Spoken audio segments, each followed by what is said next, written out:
Hello gems! Welcome to the first video of the one shot series. In this series we'll be doing one chapter one at a time in one shot. So today we'll be doing your first 11th standard chapter, which is units and measurements, and this is perfect for all levels. If you are somebody who is in 11th standard and preparing this chapter for the first time, if you are somebody who is in 12th standard and want to do revision, or if you are somebody who is preparing for competitive exams like JEE, NEET and BITSAT.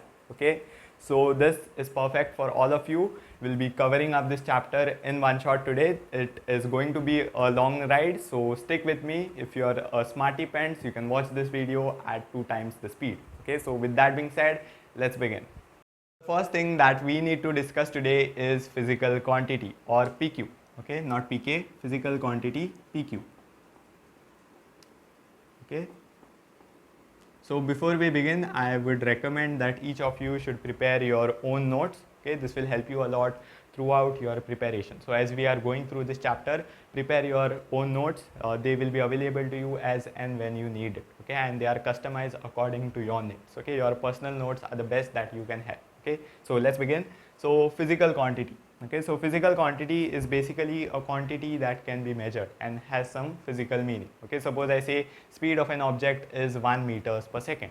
Okay, so speed over here you can clearly make out is a physical quantity, right? You can directly measure it 1 meters per second and it has some physical meaning, of course. Okay, so here in this statement it means that the object is covering 1 meters in 1 second.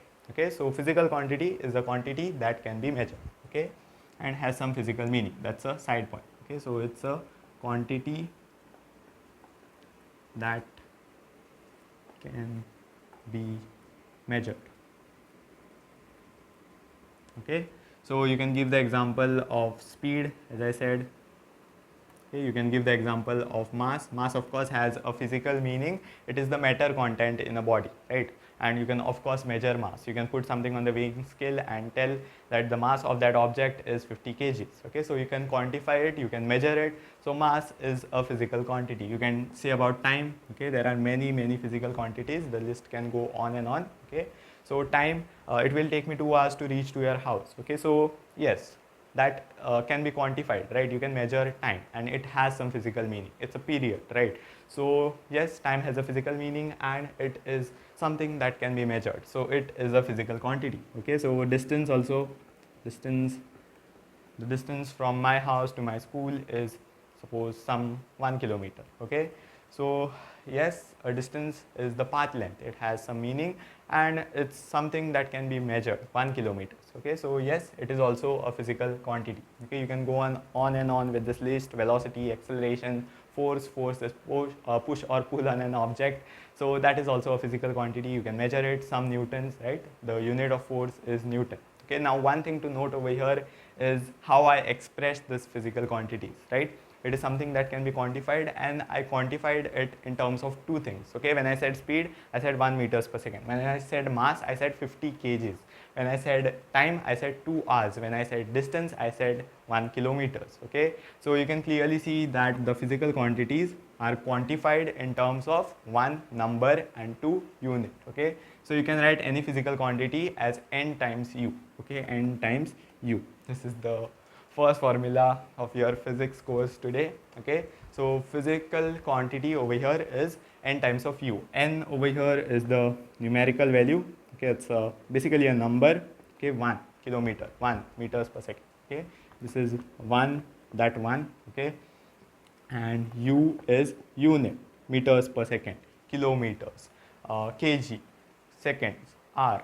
Okay, so physical quantities are quantified in this term. It's a numerical value times the unit. Okay, so you can remember this, 1 meters per second. This is the numerical part. This is the unit. Mass 50 kgs. Okay, there I'll write etc. since this list goes on. So 50 is the numerical part and kg is the unit. Okay, so each physical quantity may have its unit. Okay, so let's come to the discussion of this term over here, which is unit. Now what is this unit? Of course, numerical value is a value, right? Number. Okay, it may not be a natural number, it can be anything. It can be decimal 3.333. okay, so anything like that. Okay, so it is just a number, okay, a real number. Now let's come to this part, unit. What is this unit? Unit, as you can make out, there is no proper definition as such. Okay, unit is, you can say, it's a name with a value. Okay, it's a name with value. Okay, so when you say 1 meters, okay, so when you say 1 meters, this meter has some value, right? It has been assigned some standard value, maybe somewhat like this, so 100 centimeters. Okay, so you know it, this quantity, it's a name with a certain value. Okay, you can also think about this kilogram. Okay, you know it to be this heavy. Okay, so it's a name which has some definite value, some standard value. Okay, so it's a name with value. Okay, that's not a formal definition of unit, but you can picture it. Okay, so meters per second, it's 1 meters in 1 second. Okay, so that way. Okay, it's a name with value. Okay, some books will present unit as a mode of comparison. Okay, so there is no formal definition, as I said. So they will tell you about units as a mode of comparison, which is not wrong, which is absolutely right. So if I ask you to measure the length of this board, okay, what will you do? Suppose you don't have any unit, any reference. Okay, so you will define your own unit. Suppose I take this book, this length is my unit length. Okay, so I will measure this entire length of the board which I am asked in terms of this. Okay, so I will keep this over here, 1, 2, 3, 4. Okay, yes, this board is 4 times the length of this book. Okay, so I will take this length as my unit length, and this board is 4 times the unit length. So this board is 4 times my unit length. Okay, so unit is a way of comparing things. Okay, you know the definition of meter, and you can express everything, every length in terms of meter, this times meter. Okay, so that is the way. Okay, so it's a way of comparing. Okay, meter has some definite value, it's a name with value. Okay, now final thing which I want to tell in unit is it is very important. Okay, it's very significant because if you see, if I tell you about the physical quantity, okay, without telling about the unit, okay, then physical quantity will not be properly expressed. Okay, if you go to your crush and ask her how far is your house, okay, how far is your house from here, why am I talking about houses only? Okay, fine. So she tells you my house is 10 dash away. Okay, she doesn't tell you about the unit. Okay, so if it's 10 meters, you may walk to her house, but if it's 10 kilometers, walking is not a good idea, right? So you can see clearly the importance of unit over here, right? It is something which quantifies the physical quantities, right? So it is as important as the numerical part. The numerical part is also important, but units are also important to get you a sense of how far or how much the quantity is, to quantitatively express your physical quantity. Okay, so the point is a unit expresses your physical quantity, or I shall say it quantifies your physical quantity. Okay, just like the numerical part. Okay, since it is just a name with value, right? So it quantifies. Okay, so quantifies your PQ. So that's about your physical quantity, okay, and unit. Okay, I hope you remember this. Please note it down. Okay, I'll move off the screen so you can note it down. You can pause the video here, note it down, and we'll move to the next topic now. The next thing that we need to discuss is about the types of physical quantities. So just now we discussed about the physical quantity as a quantity that can be measured. Okay, so now let us discuss about the 2 types of physical quantities. Actually there are 3. I'm a bad liar. So let me state those. So the first one is fundamental physical quantity. Okay, fundamental. So as the name suggests, they are the fundamental ones. Okay, the next one is derived. So all the derived ones are derived from this fundamental ones. Okay, so these are also called base physical quantities. Okay, so fundamental or base physical quantities. Then we have the derived ones. Okay, so derived physical quantities, PQs, and finally it's plural. Okay, PQs, physical quantities, and finally we have the supplementary one. Okay, in supplementary we only have the 2, angle and solid angle. Okay, we'll come to that. So first of all, fundamental. Okay, so you can see that not all quantities are independent of each other. Okay, you can see that length is one thing, time is one thing. Okay, but speed is distance upon time or length upon time, right? So you can see that speed can be derived from length and time, right? So speed is length upon time, okay, whereas length and time, nothing is common between them, right? So length and time cannot be expressed in terms of one another, right?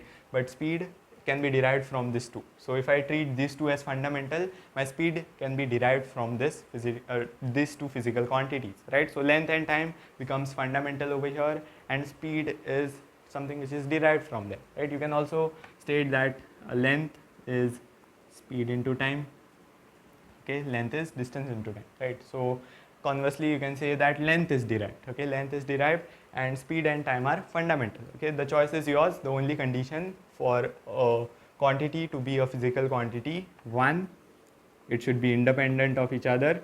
Of course, they are the base quantities, okay, they are not derived, so they should not depend on the other, okay. So if you see mass and length, they do not depend on each other, right? But yeah, so they should be independent of each other, okay. So if you have two physical quantities, two fundamental physical quantities, one cannot be expressed in terms of other, okay. So they are independent of each other, okay. And the second one is all other PQs can be expressed in their form, okay. So basically, first of all, they should be fundamental, they should be independent of each other, and second thing is they should be able to express all other physical quantities. All other physical quantities can be derived from them. So okay, those are the two conditions for a physical quantity to be fundamental, okay. So all other PQs can be expressed in terms of them. This is about the fundamental physical quantities. These two conditions are satisfied by your fundamental physical quantities, okay. Now as I said, the choice is yours. You can treat length and time as fundamental, they are independent of each other, okay, and speed can be derived, okay. And here you can also say that length is derived from speed and time, okay. This speed and time do not depend upon each other, right? So you can say these two are my fundamental and this one is derived, okay. So there was a big conference which was held in 1972 to standardize this, okay. So that different people don't have different fundamental quantities. Of course, each one can have their own, okay.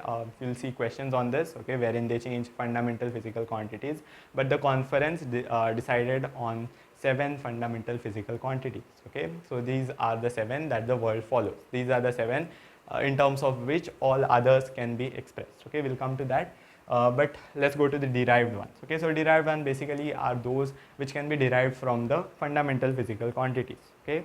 So as I have stated, there are 7 fundamental quantities. Isn't that great? It's a very amazing thing if you see, right? There are so many physical quantities if I go to name them, okay. There is mass, length, okay. I'll name the derived ones. Mass, length and time are actually the fundamental ones, so I'll name the derived ones like speed, then we have force, work, torque, angular momentum, moment of inertia, potential energy, kinetic energy, and whole lot of those, right? So there are so many physical quantities, but all of these physical quantities, derived physical quantities, can be expressed in terms of fundamental physical quantities. What are those 7? We'll come to them.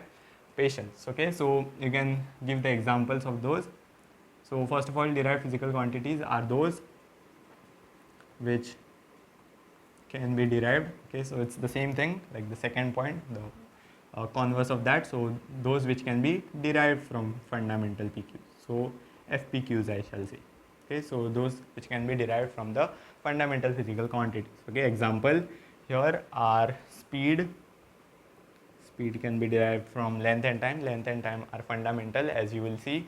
Then we also have force, all others, okay. Force, work, energy, potential or kinetic, torque, whatever you want to write, okay, provided that is not there in this list of 7, okay. We'll come to the list of 7, okay. Finally, let's come to the supplementary ones, okay. These are kept separate for a reason, okay. The participants among you can tell me the reason, okay. I'll tell the reason just in a while, okay. We'll come to the reason. So those two quantities over here, as I stated, are angle and solid angle, okay.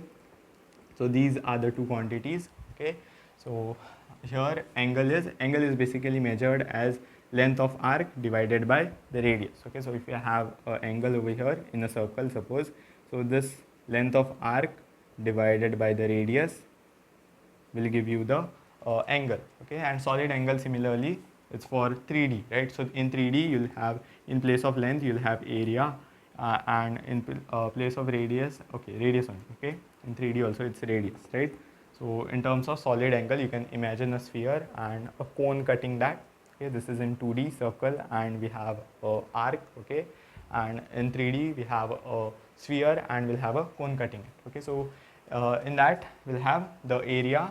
Okay, I'll write area as A. Okay, area divided by the radius. Okay, so you can see that here actually they should not have any units, right? If you see length, this is also length, this is also length. If this is measured in centimeters, this will be also in centimeters. Okay, so basically they have the same unit. So the units will cancel, centimeter, centimeter, and they will cancel.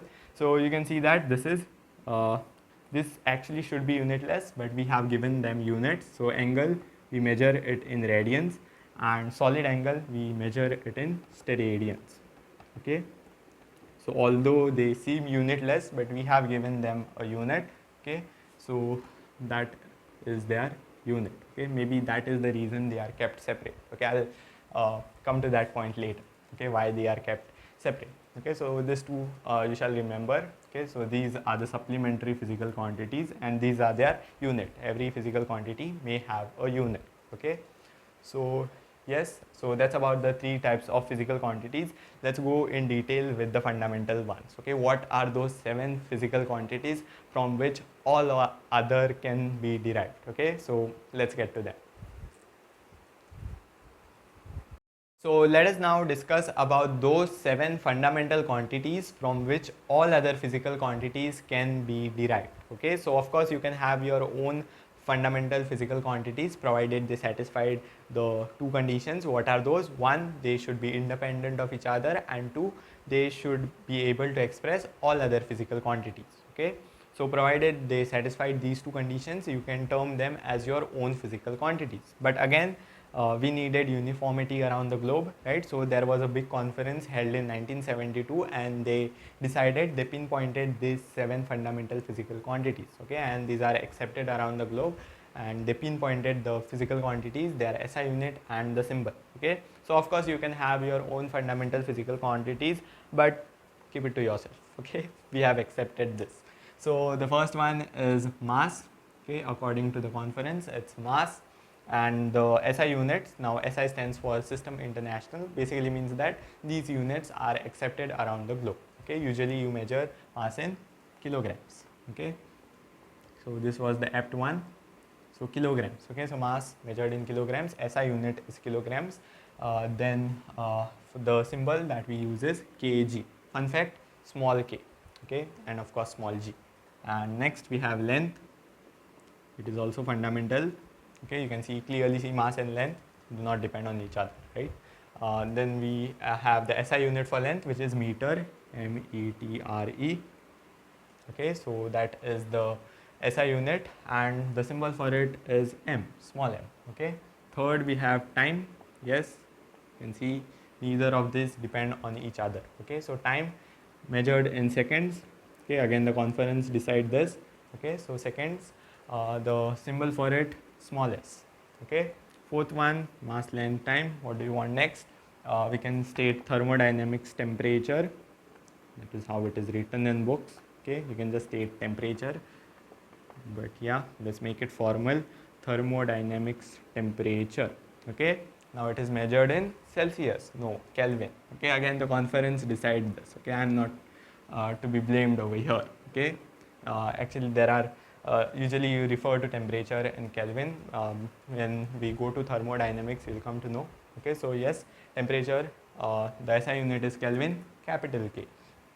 Fifth one, what can we have next? Electric current. Okay, so electric current, here they could have chosen charge as fundamental, but anyways, their choice. Electric current. Okay, so that is measured in ampere. named after scientist, right? This is also named after scientist. If you see, most of the units are named after scientists. That's why I said it's a name with value. Okay, anyways, let's not go tangents over here. So electric current, ampere, you can use the symbol A. Okay, amperes, right? So capital A. Okay, then we have sixth one. What is that? Electric current. Then we can have amount of substance. Amount of substance. Amount of substance. It is measured in moles. Okay, you might have heard this in chemistry. Okay, you'll mostly use it over there only. Okay, so the symbol for it is MOL. Okay, you just drop the E, MOL. Okay, mole. Still mole. Okay, seventh one, the last one, what is that? Luminous intensity. Okay, so just remember this table. There are questions that can be framed around this table itself. Okay, I'll show you one question. So luminous intensity, the SI unit for it is candela. Okay, so candle with a A. Okay, candela. Okay, then the symbol for it is small c and small d. Okay, CD, small c and d. Okay, so yes, candela, CD. Okay, so let's go through it. Mass measured in kilograms, symbol small k, small g.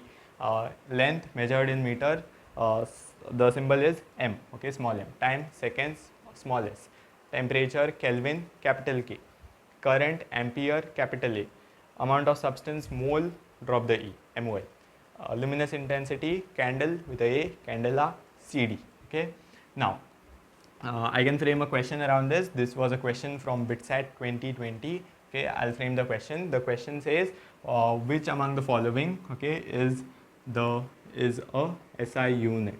Okay, is a unit of SI unit of a fundamental physical quantity. Okay, or the question was, I guess, fundamental. Which among the following is the SI unit of luminous intensity? Okay, directly they had asked.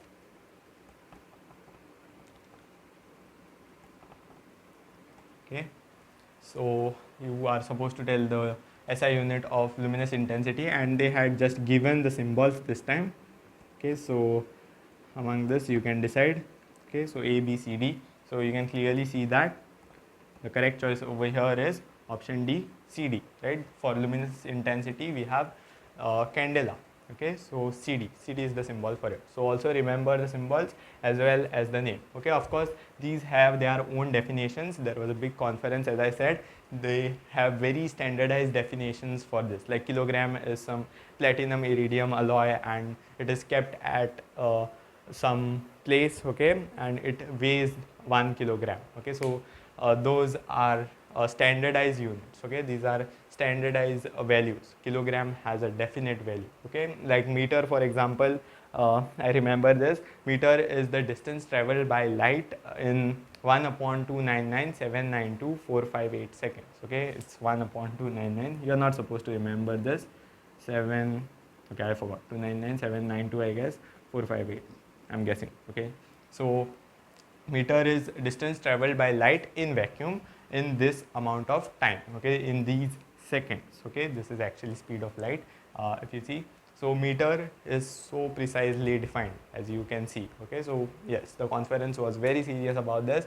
So these are very precisely defined. You can read your NCERT. It's not at all important to remember the definitions, but just to get a sense of how precisely these things are defined. Okay, how this meter is defined, how this second is defined. Okay, second is some radiations, the gap between the period between some radiations of some atom. I don't remember now. Okay, but you can read your NCERT for the definitions of this. Those are not important from exam point of view. Okay, this it is just to make a sense of how standardized things are. Okay, so these are the 7 fundamental physical quantities.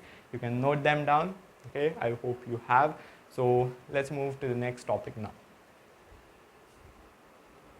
So let us now discuss about order of magnitude or powers of 10, and then we'll discuss SI prefixes. So if you look around, we live in a world where I'm not sure about unity, but there is diversity. Okay, so lay satire. Okay, so you can see there is something as small as the atom, okay, and something as big as galaxies and the observable universe. Okay, so we need a number to express the radius of an atom and the radius of observable universe. Okay, so yes, the powers of 10 comes to clutch over here. Okay, it helps us a lot in expressing numbers which are very small and numbers which are very big. Okay, so here let me just revise the powers of 10. Okay, so if you know this, you can directly skip to SI prefixes. Okay, so let's discuss about powers of 10. Okay, so suppose we have 10 to the power, so let's discuss about positive powers first. Okay, so we have 10 to the power 3. Okay, what does this mean? This means 1 followed by 3 zeros, 1 2 3. Okay, so 10 to the power 3 is 1000. Okay, so if you want to express something as big as the universe, you can easily do it. Okay, so observable universe, I don't know how big it is. I'm guessing 10 to the power 52. I don't know. Okay, that might be a very wild guess. Okay, so it's just 1 followed by 52 zeros. Okay, so now you can express numbers as big as this. Okay, so it's wonderful. Okay, so for now, let us discuss about 10 to the power 5. So 10 to the power 5 will be 1 followed by 1, 2, 3, 4, 5. 5 zeros. Okay, so 5 zeros, 3 zeros. So 10 to the power 3 is 1000. 10 to the power 5, 1 lakh. Yes. Then you can say 10 to the power 4. Okay, anything, your choice. Okay, so you get the point now. Okay, so 1 2 3 4, 1 followed by 4 zeros. Okay, now what about the negative powers? Okay, suppose we have 10 to the power minus 3. Okay, so if you see the size of atom of the nucleus, okay, radii of the nucleus is 10 to the power minus 15. What does this mean now? Okay, so for that, let us discuss about the negative powers. Okay, what does the negative powers have to say? So what is 10 to the power minus 3? Minus 3 basically means you write 3 zeros, okay, decimal after the first 0 and 1. Okay, again write 3 zeros, decimal after the first 0, then write 1. Okay, so this is 10 to the power minus 3. I'll explain you how it is. So 10 to the power 3 minus 3, you can write it as 1 upon 10 to the power 3. 1 upon 10 to the power 3 is 1000, right? So 1 upon 1000 is, you just have to shift the decimal 1 2 3, right? So that is, if you see, this is 1 upon 1000. Okay, it's same as this. Okay, so yes, the easier way of remembering, as I said, so if you have suppose 10 to the power minus 4, write 4 zeros, 1 2 3 4, decimal after the first and then 1. Okay, so you can clearly verify it, 1 2 3 4.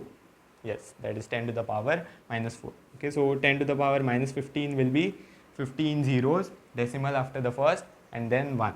Okay, we are not doing that, clear waste of time. Okay, so 10 to the power minus 5, you can write it as 5 zeros, 1 2 3 4 5, 1 2 3 4 5 and 1, and then decimal after the first. Okay, so that is a clear cut way of remembering this. Okay, for positive powers, just write the number of zeros, 1 followed by the number of zeros. Okay, number of power, that many zeros. Okay, and here write that many zeros, decimal after the first and 1.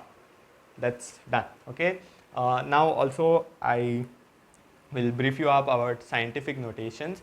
Okay, suppose you made a measurement, okay, and the measurement is 3.14 pi, okay, and 10 to the power, suppose you express it in terms of the powers of 10, okay, 10 to the power minus 3. Okay, suppose this is something that you measured. Okay, this is a measured quantity. Okay, now you want to shift the decimal, you don't want it this way. Okay, you want to write it in terms of 0.3. Okay, 0.314. Okay, so how will you do that? So if you see, you are shifting the decimal to the left, right? Shifting the decimal to the left. Okay, shifting the decimal to the left. Okay, this is a very key point to remember. We are going to use it, okay, every now and then. So if you are shifting the decimal to left, okay, then you have to increase the power. Okay, here it is decimal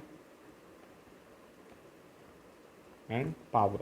Okay, what happens to the decimal, what happens to the power? Okay, so if you are shifting the decimal to the left, you can see that you are shifting the decimal to the left by 1. Okay, you have to increase the power by 1. Okay, because you are shifting by 1 position. If you are shifting by 2 positions, increase the power by 2. Okay, sorry. So minus 3 plus 1 minus 2. Okay, so you can imagine why it's happening. If you see here, you're decreasing this number, but you'll have to increase this number in order to match up. right? So of course this is a measurement, it cannot change by shifting decimals. So if you are shifting it to the left, okay, you are decreasing this number, you'll have to increase the power.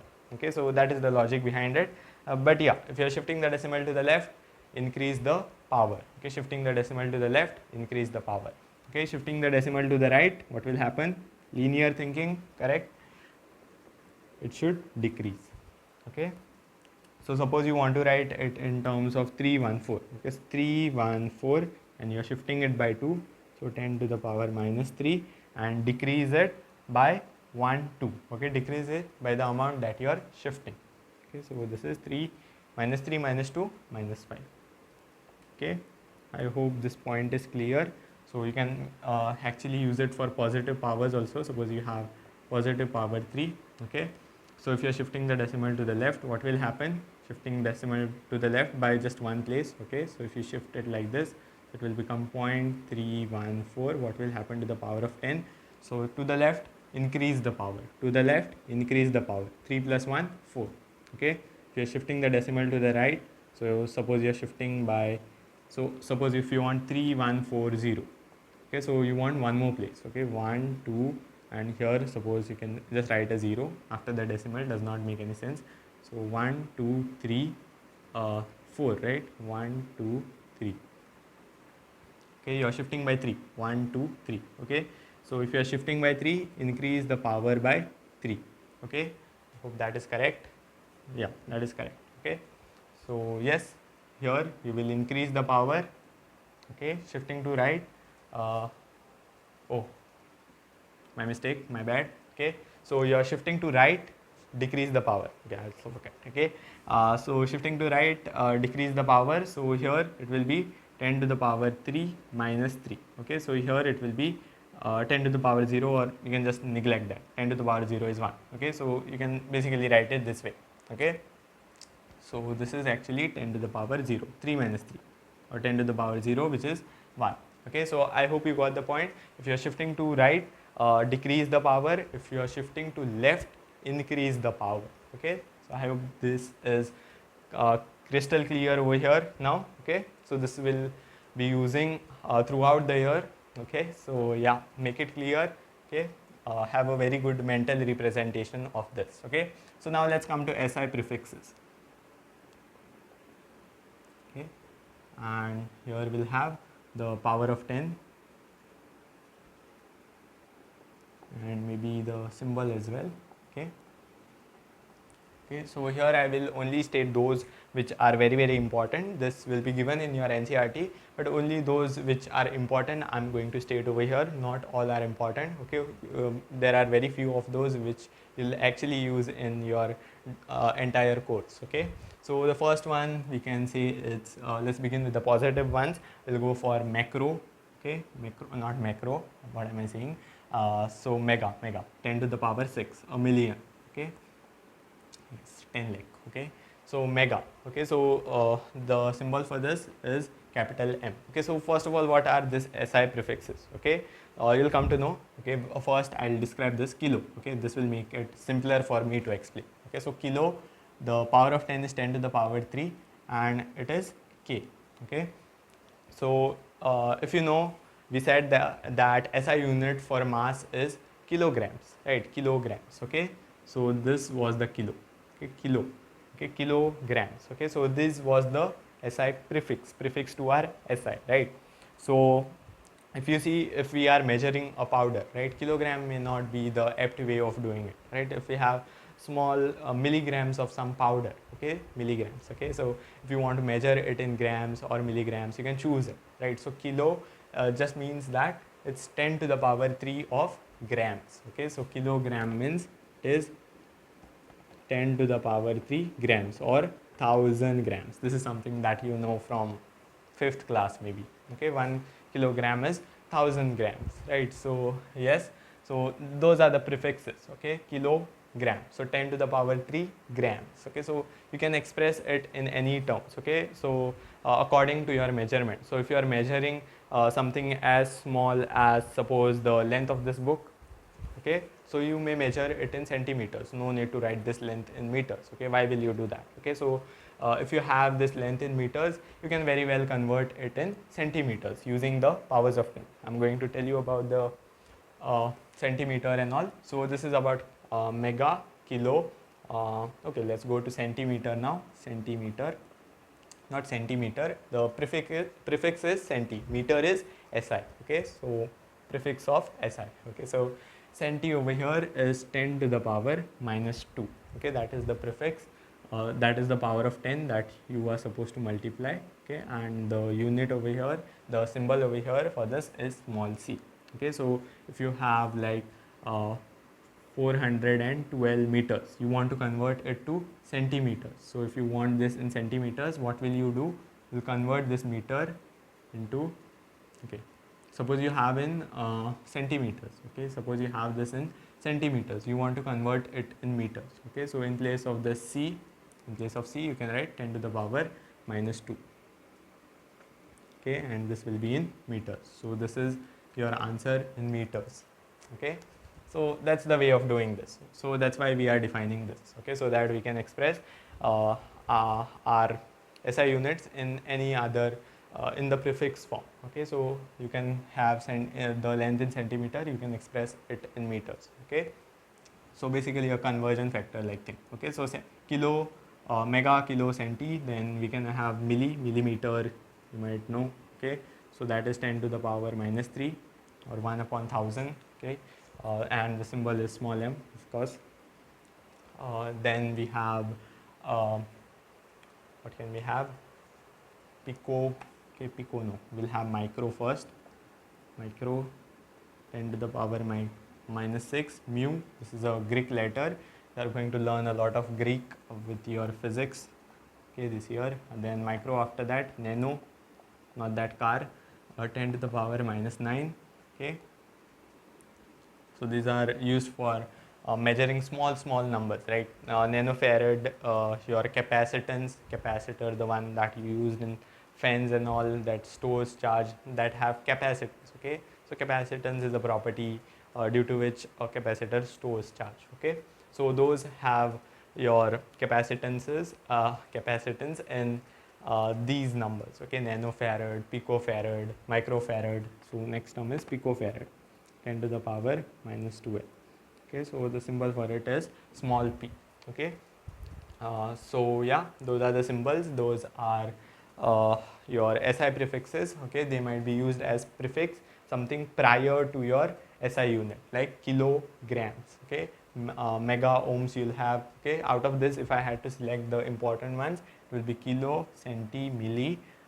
Actually all are important over here. I selected the important ones only, but among this also micro and I guess nano.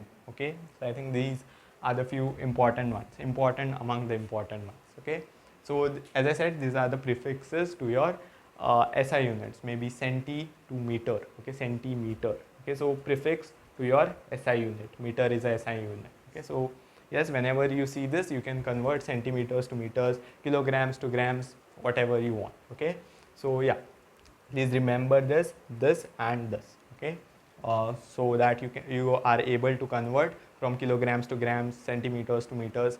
So due to that reason, we are discussing this. Next, we are going to discuss about dimensions and the applications of it. So which is the heart of this chapter. Most of the questions are asked from those parts. Okay, so let's discuss about dimensions now. So let us now discuss about dimensions. So what are these dimensions? So first of all, I told you about fundamental physical quantities and derived physical quantities, right? So derived physical quantities are those which can be derived from your fundamental physical quantities, right? So dimensions are actually the powers to which your fundamental physical quantities should be raised in order to derive a given physical quantity. Let us write that down. Okay, so just break it down in your head and think about it. Okay, just reflect over it as I write it down. So dimension is the powers to which fundamental PQs, physical quantities, should be raised to express or to derive a given physical quantity. Okay, so as I said, the derived ones are the ones that are derived from the fundamental ones, right? So the powers to which the fundamental physical quantities, what power of mass, length, time, your electric current, amount of substance, luminous intensity, should the physical quantity, should the quantities be raised so that you can obtain that physical quantity. Okay, so for example, okay, the examples will make it more clear. So if we have speed, okay, speed will be length upon time, right? Length by time. Okay, so clearly you can see that length is L. So suppose we use L for length. Okay, you'll see the symbols in a while. So length, the dimensions of length is L. Okay, we always put the dimensions in square brackets. Okay, so speed, we can write it this way. Okay, so the dimensions of speed is that of length divided by that of time. Okay, so this is length to the power 1, time to the power 1. Okay, this is power 1, right? Length upon time. Okay, so here if you see, you can also write this as length to the power 1, t to the power minus 1. So take it above, change the sign. Okay, take it above, change the sign. Okay, so you make the reciprocal of that, so t to the power minus 1. Okay, take it above, change the sign.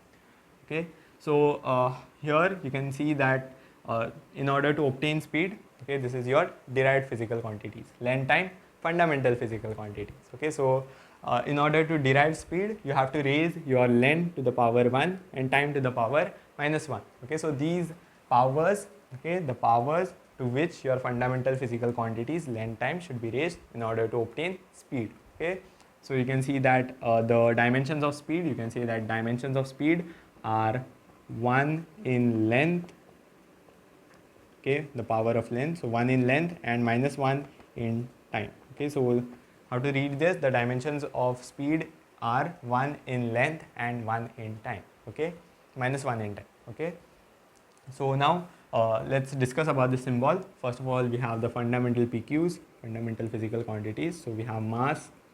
So what is the symbol? This is symbol for the dimension. Okay, so mass, it's basically m to the power 1. Okay, so of course they do not depend on each other, they are fundamental. So mass is m. Okay, so for mass we use the symbol or the dimension of mass, you can say it's 1 in mass, right? So then length, for length we use, as you have seen, L. Okay, then we suppose have time, length, mass, time, mlt.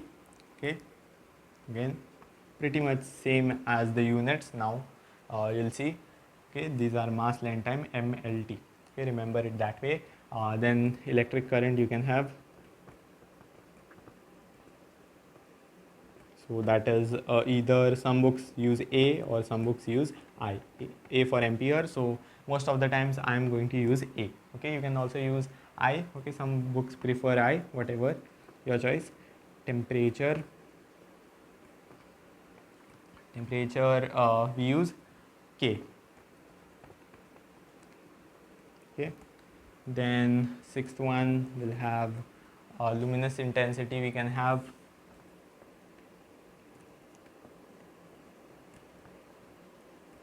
okay, it's same as its unit, CD. Okay, seventh one, mole, amount of substance, or I shall write it as amount of substance only, amount of substance, mole, right, MOL, drop the E. Okay, so these are the formula for dimensions. So in order to derive, okay, derive a given physical quantity, you will have to raise these physical quantities to some powers. Okay, and the powers to which you raise the fundamental physical quantities are the dimensions of the given physical quantity. So the dimensions of speed are 1 in length and minus 1 in time. Okay, one more example if you want. Let's do some examples so it is more clear. So if we have, suppose, force is defined as mass into acceleration. Okay, not always true. Okay, let it be some other day. Okay, so if you take dimensions on both the sides, so mass has the dimensions capital M, right? Now these dimensions are irrespective of this value. Okay, mass is kg, okay, or capital M in dimension. Okay, so it's irrespective of the value. Okay, even if it's 1 kg or 2 kg, mass is M. Okay, it's 1 in mass. Okay, so the dimensions are irrespective of the value. Okay, acceleration, how you can define it? Acceleration is change in velocity with respect to time. Okay, so delta V by delta T. Okay, for average I'm speaking, and velocity is just like speed, it's displacement upon time. Speed is distance upon time. Okay, the displacement is also a length. Okay, first of all let us write it down this way only, then we'll write. So this is M, or you can write M to the power 1. Usually we don't write the power 1. So velocity, the change in velocity, you can write velocity as distance upon time, right? So, or displacement upon time specifically. So this will become t square, okay, upon delta t square. Or if you see, I can write it as, I'll write t square only, okay, or delta t square. Okay, so displacement, this is change in displacement. Okay, so one length minus other. Okay, so the position vector between the two. Okay, or basically the distance between the 2 points, right? Delta s is this distance minus that. Okay, L2 minus L1. Okay, whatever. Okay, so here the change in displacement will be also a displacement, right? If you subtract two lengths, you'll get a length, right? 1 centimeter, suppose 2 centimeters minus 1 centimeter, 1 centimeter, still in centimeters, still length. Okay, so which is obvious. So if you have delta x something, it will have same dimensions as x. Okay, the dimensions of both will be same. The difference in x and x will have same dimensions. 1 centimeter, or suppose 2 centimeters minus 1 centimeter, 1 centimeter, still in centimeters. Okay, so difference in the quantity has the same dimensions as the quantity itself. Okay, so delta s has the same dimensions as length. Okay, it's difference in length, right, between the final and the initial point. And delta t again will have the same dimensions as t, and it was t square, right? Velocity is length by time. So velocity, if you write delta L by delta t, so it was delta t square over here. Okay, this t and this t. Okay, so it's L to the power t to the power 2. Okay, so m1 L1 t to the power minus 2. I'm just bringing that up. Usually you don't keep it this way, you bring all the terms to the top, okay, in the numerator. Okay, so you can see that the dimensions of force are 1 in mass, 1 in length, and minus 2 in time. Okay, 1 in mass, you'll have to write that, 1 in mass, 1 in length, and 1 in minus 2 in time. Okay, so these are the dimensions of force. Okay, please remember there is a common misconception about among the students. Like you can ask your classmates, tell me the dimensions of force, and they'll tell you m1 L1 t raised to minus 2, which is wrong. Okay, because dimensions are the powers to which the fundamental quantities are raised. So whenever somebody asks you for the dimensions, tell them it's 1 in mass, dimensions of force, or suppose, then tell them the powers. Okay, 1 in mass, 1 in length, minus 2 in time. Okay, this is the dimensional formula. Okay, it's not your dimensions, this is dimensional formula. Okay, some books use it interchangeably, like sometimes I may even say this as the dimensions, and sometimes the question might be to find dimensions, and in the option you might be given the dimensional formula. So again, it's used interchangeably, but conceptually in your heart you should know that dimensions are the powers. Okay, these powers. Okay, and dimensional formula is the whole thing. Okay, it's combined all of that. Okay, so next we'll derive some dimensions, or dimensional formula I should say, of few derived physical quantities. Okay, so that will give you a hang of this. Okay, so let's move to that. Now let us find the dimensional formula of these physical quantities as an illustrative example. All of these are derived physical quantities except this one. This is a supplementary physical quantity, the angle. Before that, I have to brief you up about a point, that constants and your trigonometric functions and log x or 10 to the power x or e to the power x, those type of functions are dimensionless. Okay, they don't have any dimensions. Basically, a constant is a constant. It does not have any unit and hence no dimensions. Okay, sine theta, cos theta, tan theta, all are ratios, right? Sine theta is opposite upon opposite upon hypotenuse. How can I forget that? Okay, so yes, tan theta is opposite upon adjacent, right? So all those are ratios. Okay, so basically they don't have any dimensions. Opposite side upon adjacent side. So basically the units cancel out each other, and hence the quantities are dimensionless. Okay, m0, l0, t0, they do not depend on any of this. Okay, and also log of x, e to the power x. Okay, basically the x does not have any dimensions when it's a function like log x, e to the power x, 10 to the power x. Okay, so yeah, that is one point that you should remember. Now let us come back to this. Let us find the dimensional formula of this quantities. Okay, so starting with work, how is work defined? Now if you are beginning with your 11th standard recently, okay, then you should not worry about the formulas. The formulas will come as you go ahead and do more and more chapters, but for those who have completed their 11th standard, they should know the formula. Okay, and for those who have not, they should consider that formulas are falling from heaven as of now. Okay, and you are just supposed to find the dimensional formula. Okay, so work is force into displacement. Okay, or FD cos theta. Okay, precisely. Okay, now let us find the dimensions on both the sides. So dimensions of force, dimensions of displacement, use D, and dimensions of cos theta. Cos theta is a trigonometric ratio, right, adjacent upon hypotenuse. So again, it does not have any dimensions. So you can just neglect it. Okay, or I'll write it in this step, I'll remove it in the next. Okay, so force, you can actually as we go ahead and ahead, try remembering the dimensional formula of some simple quantities like force. Force is mass into acceleration, ml2 t raised to minus 2. Okay, so you can derive it actually. Force is mass into acceleration, so mass, and acceleration is velocity by time. Velocity by time, or velocity you can write it as L by t, so L by t square, so m L1 t raised to minus 2.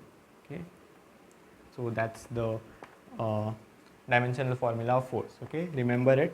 Okay, as we go ahead and ahead, try remembering some dimensional formulas of some simpler quantities like force. So m1 L1 t raised to minus 2.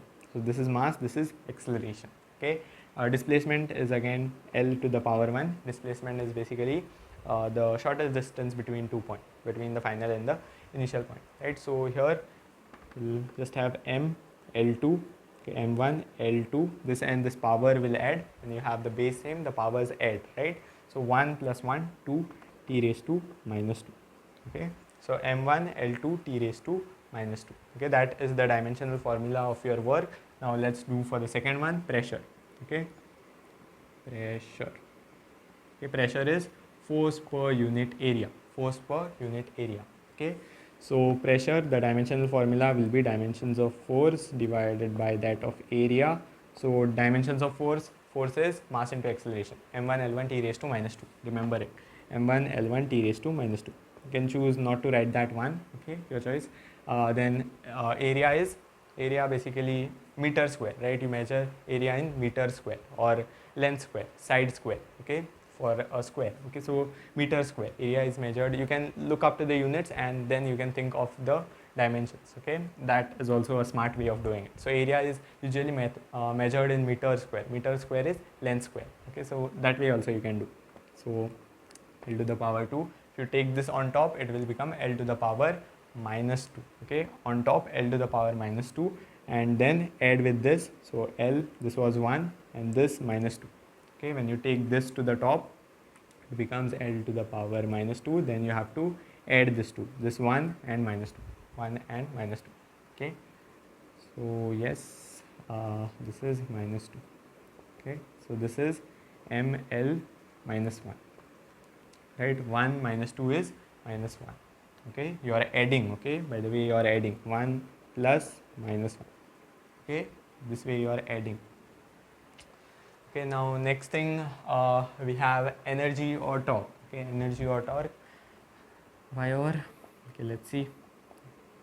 Energy is, you can take any energy, a potential energy mgh, or your kinetic energy half mv square. Energy will have the same dimension. Okay, irrespective of what energy it is, you can take half mv square. Okay, kinetic energy.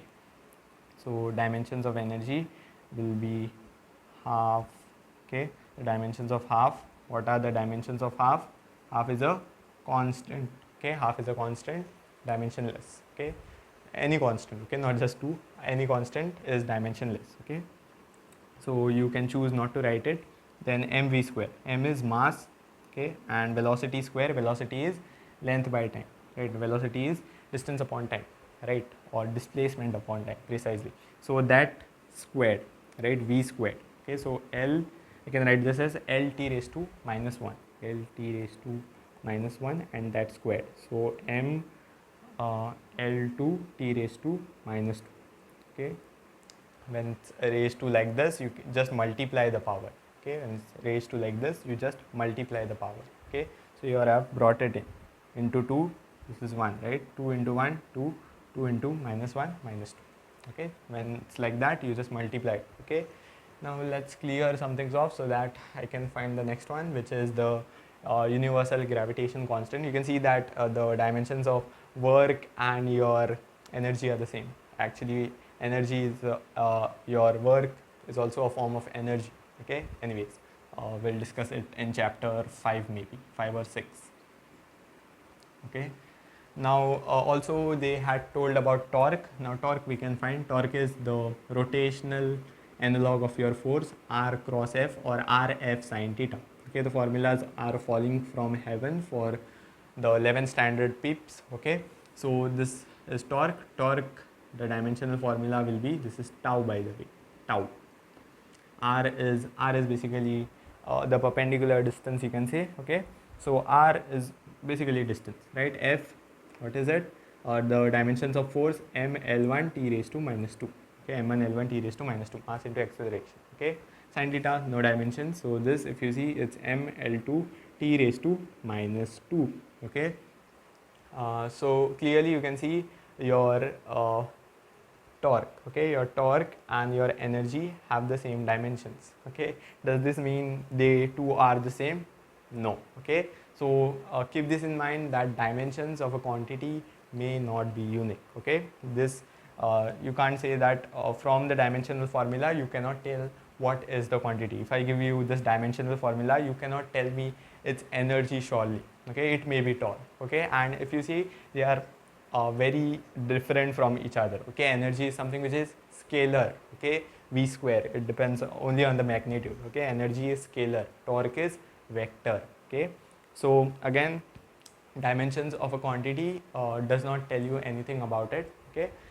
It is not unique, okay. Two different quantities, two remarkably different quantities, scalar and vector, can also have the same dimensions, okay. So dimension doesn't tell you much about it.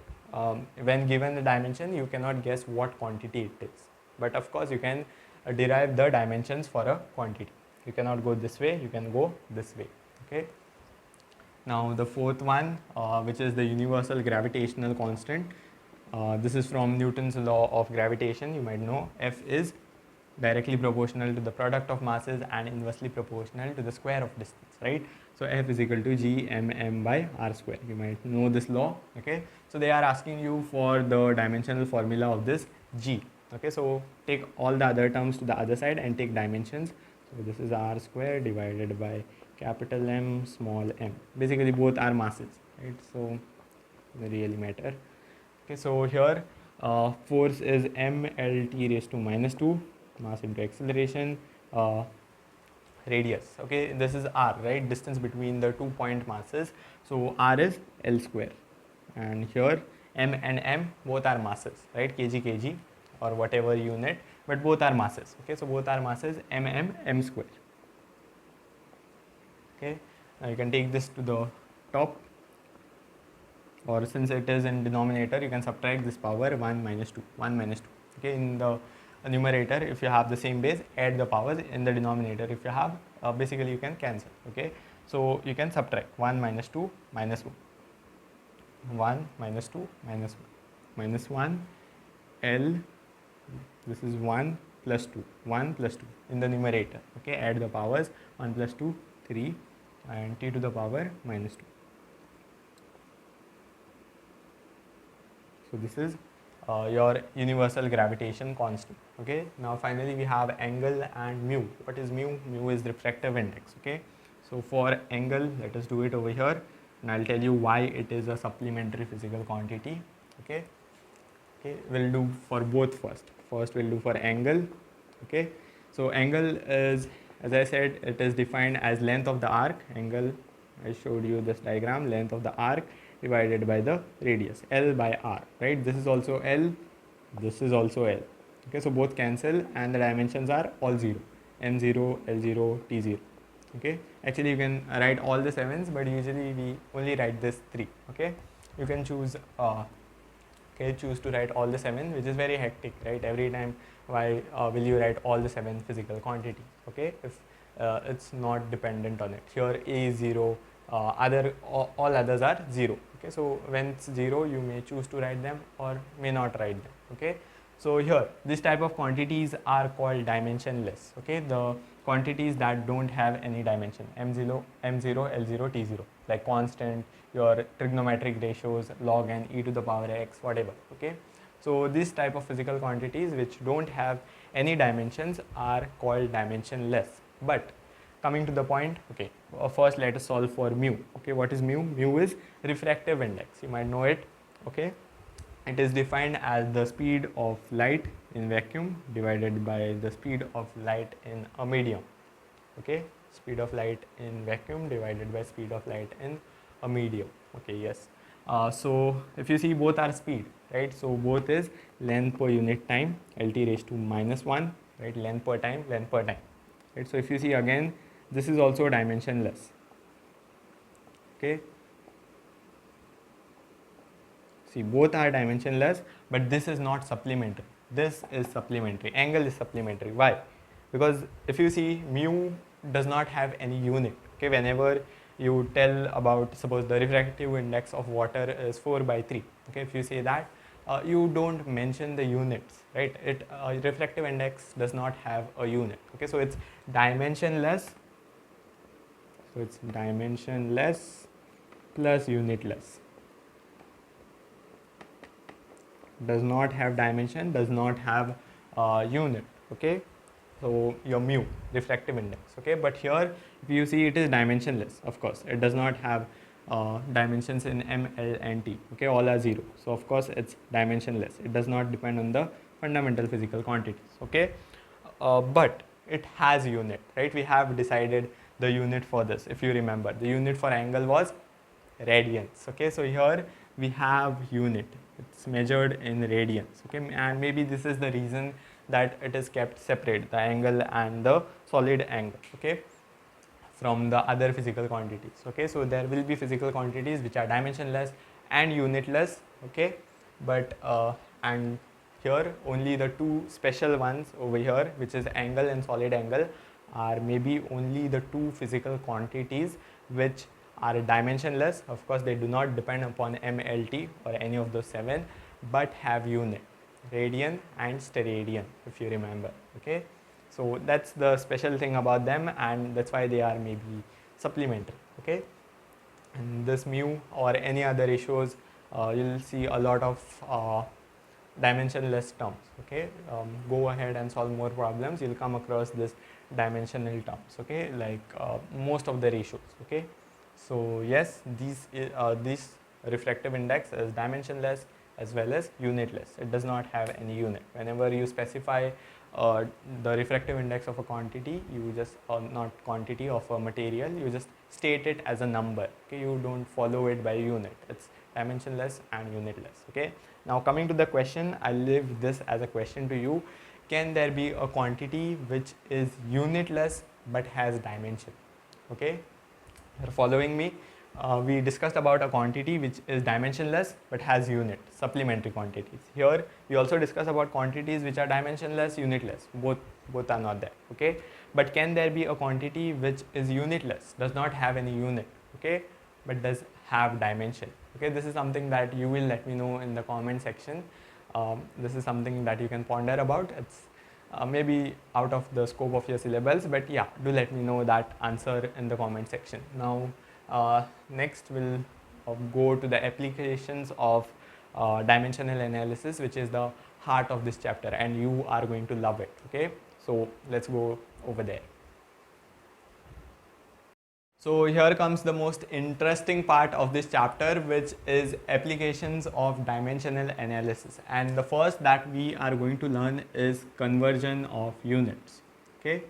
So if I ask you to convert a kg to grams, okay, how will you do that? It's very simple, right? For kg you might directly know it. 1 kg is 1000 grams. Okay. So yes, you have converted the units. Here you can also use the knowledge of FI prefixes. Here kg stands for kilo. Kilo is 10 to the power 3. 10 to the power 3 is 1000. Okay, so kilo is 10 to the power 3 kilograms. Okay, so 10 to the power 3 grams or 1000 grams. Okay, but here, what if I ask you what is 1 kilometer per hour in meters per second? Okay, now you might be stuck. Okay, how to go about this? Okay, so that is what we are going to discuss now. So conversion of units. Okay, so you'll be able to convert things like this: 1 kilometer per hour in meters per second. So complex things. Okay, not such simple. Okay, which you can deal using your general knowledge or your SI prefixes. Okay, so we are going to discuss complex cases like this. Okay, so how to go about this? So physical quantity, basically, you know, it is given as n times of u, right? So when we change units, we do not manipulate with the physical quantity, right? So physical quantity is something which is measured, as I have begun the lecture with. And if you see, even if we change the unit, okay, so if I say 1 meter is 100 centimeters or 1 kg is 1000 grams, the value has not changed. Okay, it's still that heavy. Okay, it's still that lengthy. Okay, so yes, so when you change the unit, the value is not changing. So that is the key point over here. So the formula that we are going to use is N1U1 equals N2U2. Okay, so physical quantity remains the same, N1U1 in unit 1. So basically N is changing, U is changing. Okay, so if you see kilograms has changed to grams, 1 has changed to 1000. Okay, but the value has not changed. Okay, so N1, okay, so 1. So if you see 1, okay, so that is your N1. Your U1 is kg. Okay, you have converted that into grams. So this has changed, N2 has changed. Okay, so overall it's balanced. Okay, so both change, but the product remains the same. The physical quantity does not change its value. Okay, so that is the key point over here, and using this formula we'll find and solve for such complex cases. Okay, so the formula is N1U1 equals N2U2. Okay, note it down and let's solve some problems now. Okay, so how to go about this? How will you convert 1 kilometers per hour in meters per second? Simple, use the same formula, N1U1 equals N2U2. N1 is 1 over here, okay, this numerical part. U1, unit 1, kilometers per hour. Okay, then we have N2. N2 is something that we are supposed to find, right? What is the value in meters per second? What is the value? So N2 is the numerical part in meters per second. That is what we are supposed to find. So meters, U2 is meters per second, second unit. Okay, so now bring everything to the other side. So 1 kilometer per hour, you can write it this way, right? And meters per second, you can bring it over here. Okay, it's like this, right? Meters per second. Okay, so second will go on top, meters will come down, right? So you can imagine that. So meters per second, so second will go on top, meters will come down. Okay, and this is N2. N2 will be, so bring the kilometer meter together. Okay, bring the lengths together and bring the seconds together. Okay, bring the unit of time together and that of meter together. Okay, so this is second upon r. So just rearrange them so that time is together, length is together. Okay, so 1 kilometer, as you might know, is 1000 meters, right? Or you can use your SI prefixes. Kilometer, kilo is 10 to the power 3, so 10 to the power 3 meter. Okay, so that's why we learned SI prefixes. And seconds, now for this you will need general knowledge for converting seconds into hours or hours into seconds. Okay, hour, 1 hour is 60 minutes, 60 minutes, and each hour has 60 minutes and each minute has 60 seconds. Okay, so 60 into 60. Okay, so basically 1 hour is 3600 seconds, right? So that is the logic that we are using over here. So 1 hour has 60 minutes. Okay, 60 minutes, but each minute is 60 seconds. Okay, so this is 60 into 60 seconds. So in terms of seconds if you want. Okay, here only I can write. Okay, so r in terms of seconds, 60 into 60. Okay, now let us simplify this, and that will give us our answer. So meter cancel. So basically the the unit part will cancel. Okay, n2 is a number. Okay, so you'll get a number over here. So 1000, 10 to the power 3 is 1000, 3 zeros. 60, 60, 3600, cancel this, 10 by 5, 5 by 18, yes, you can cancel with 2, okay.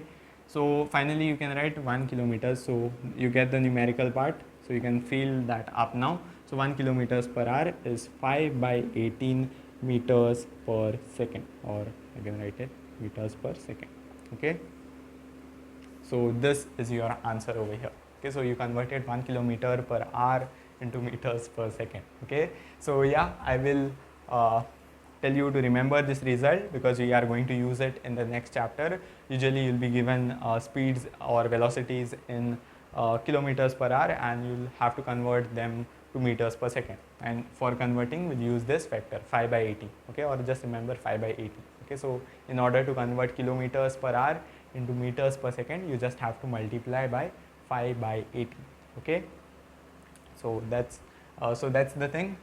Let's do some more problems so you get the hang of it. So we can actually do for 1 Newton. Okay, Newton, we can convert Newton into CGS unit.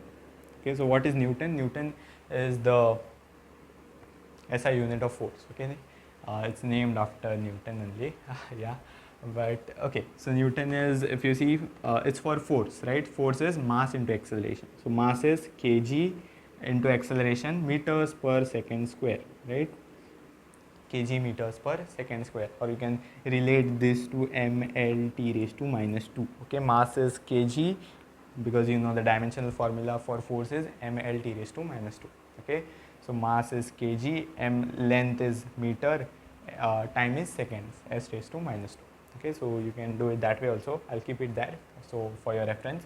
Now let's convert. Let's do this job now. N1 U1 is equal to N2 U2. Now this one will be simple. You can try it on your own. Okay, you can try it on your own and solve it. Before me, you can pause the video over here and solve it. So N1 is 1 Newton. Okay, here also there can be any number. Okay, it's not necessarily 1. You can there can be any number. Okay, this works in general. Okay, so here it is 1. U1 is in newtons. Newtons we can write it as kg meter second square. Okay, and we want to convert in CGS. Now what is CGS? Okay, I didn't mention about this. CGS is centimeter, grams and seconds. Okay, you want it in terms of centigrams and seconds. Okay, in that terms you want. Okay, so you want to convert meters to centimeter, kilograms to grams, and seconds, we'll keep it in seconds only. Okay, N2 we are supposed to find. U2 is in CGS, right? In CGS, kg we want it in grams. Okay, meter we want it in centimeter, second we want it in second only. Okay, so again the powers will remain the same, since this is also force, that is also force. Okay, so it's 1 1 minus 2. Okay, so the powers will not change. Okay, so that is the key point. The physical quantity is not changing, right? So this is force, this is also force. Okay, obviously. So yes, the powers will remain the same. Okay, you need not worry about the powers. Now N2, in order to find N2, get the other terms over here. So directly I'll do kg by g.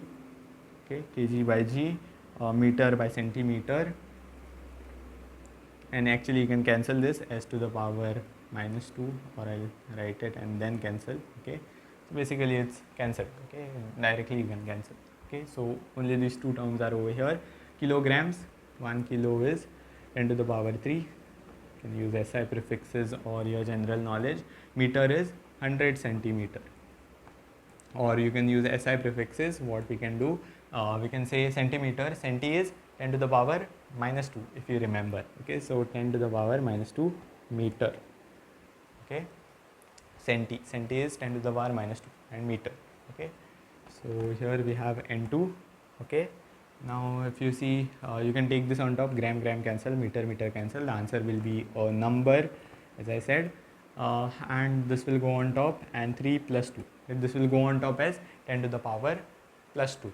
Okay, take it on top, 10 to the power plus 2. Okay, change the sign. So plus 2 and this 3, okay, base same, add the powers. Okay, so 10 to the power 5. So finally you can write 1 Newton is 10 to the power 10 to the power 5 in CGS unit. Okay, CGS unit. Okay, or actually the CGS unit of force is called dyne, dyne, okay, so it's called dyne, dyne. Okay, so yeah, that is, you can also write it this way if you know. If you don't know, CGS unit. Okay, that was given in the question, CGS unit. Okay, so that's about unit conversion. Let's move to the next application. I think we have 3. Okay, I don't know how many partitions I made, actually 3 I guess. Okay, so 2 more applications. Again, I hope you enjoyed this. You are going to enjoy more applications of it. So let's move to the next one. So our next application is dimensional consistency. Okay, so basically you are supposed to check whether an equation is dimensionally consistent or not. So for an equation to be dimensionally consistent, the dimensions on the left hand side should be equal to dimensions on the right hand side. Okay, so basically you'll be given an equation and you'll be asked check the dimensional consistency of this equation. Okay, you'll just have to see what are the dimensions on the left hand side of that equation, check for the dimensions on the right hand side, see if both the dimensions are the same, then yes, your equation is dimensionally consistent. Okay, now also I'll explain you about principle of homogeneity over here, which is like the general principle of this. Okay, principle of homogeneity. Okay, so here principle of homogeneity basically says that all the terms in an physical expression should have the same dimensions. Okay, so basically it's pretty obvious. Okay, so if we have terms like u plus v plus z, okay, so if you are adding these 3 terms, obviously they should have same dimensions, right? You cannot add kgs to meters, right? So yes, if this is a mass, that should be also mass. Okay, so all the physical terms or all the terms in an expression should have the same dimensions. Okay, it says that all the terms in an physical expression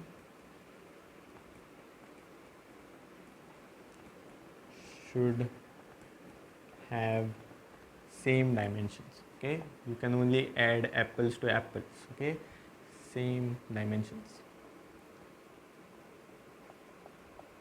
Or I can frame it in a more better way. Okay, that will be more applicative to you. I can say that the terms that are separated by equal to, plus, minus, greater than, less than, any type of such inequality, all these terms, okay, terms separated by these signs should have same dimensions, should have same dimensions.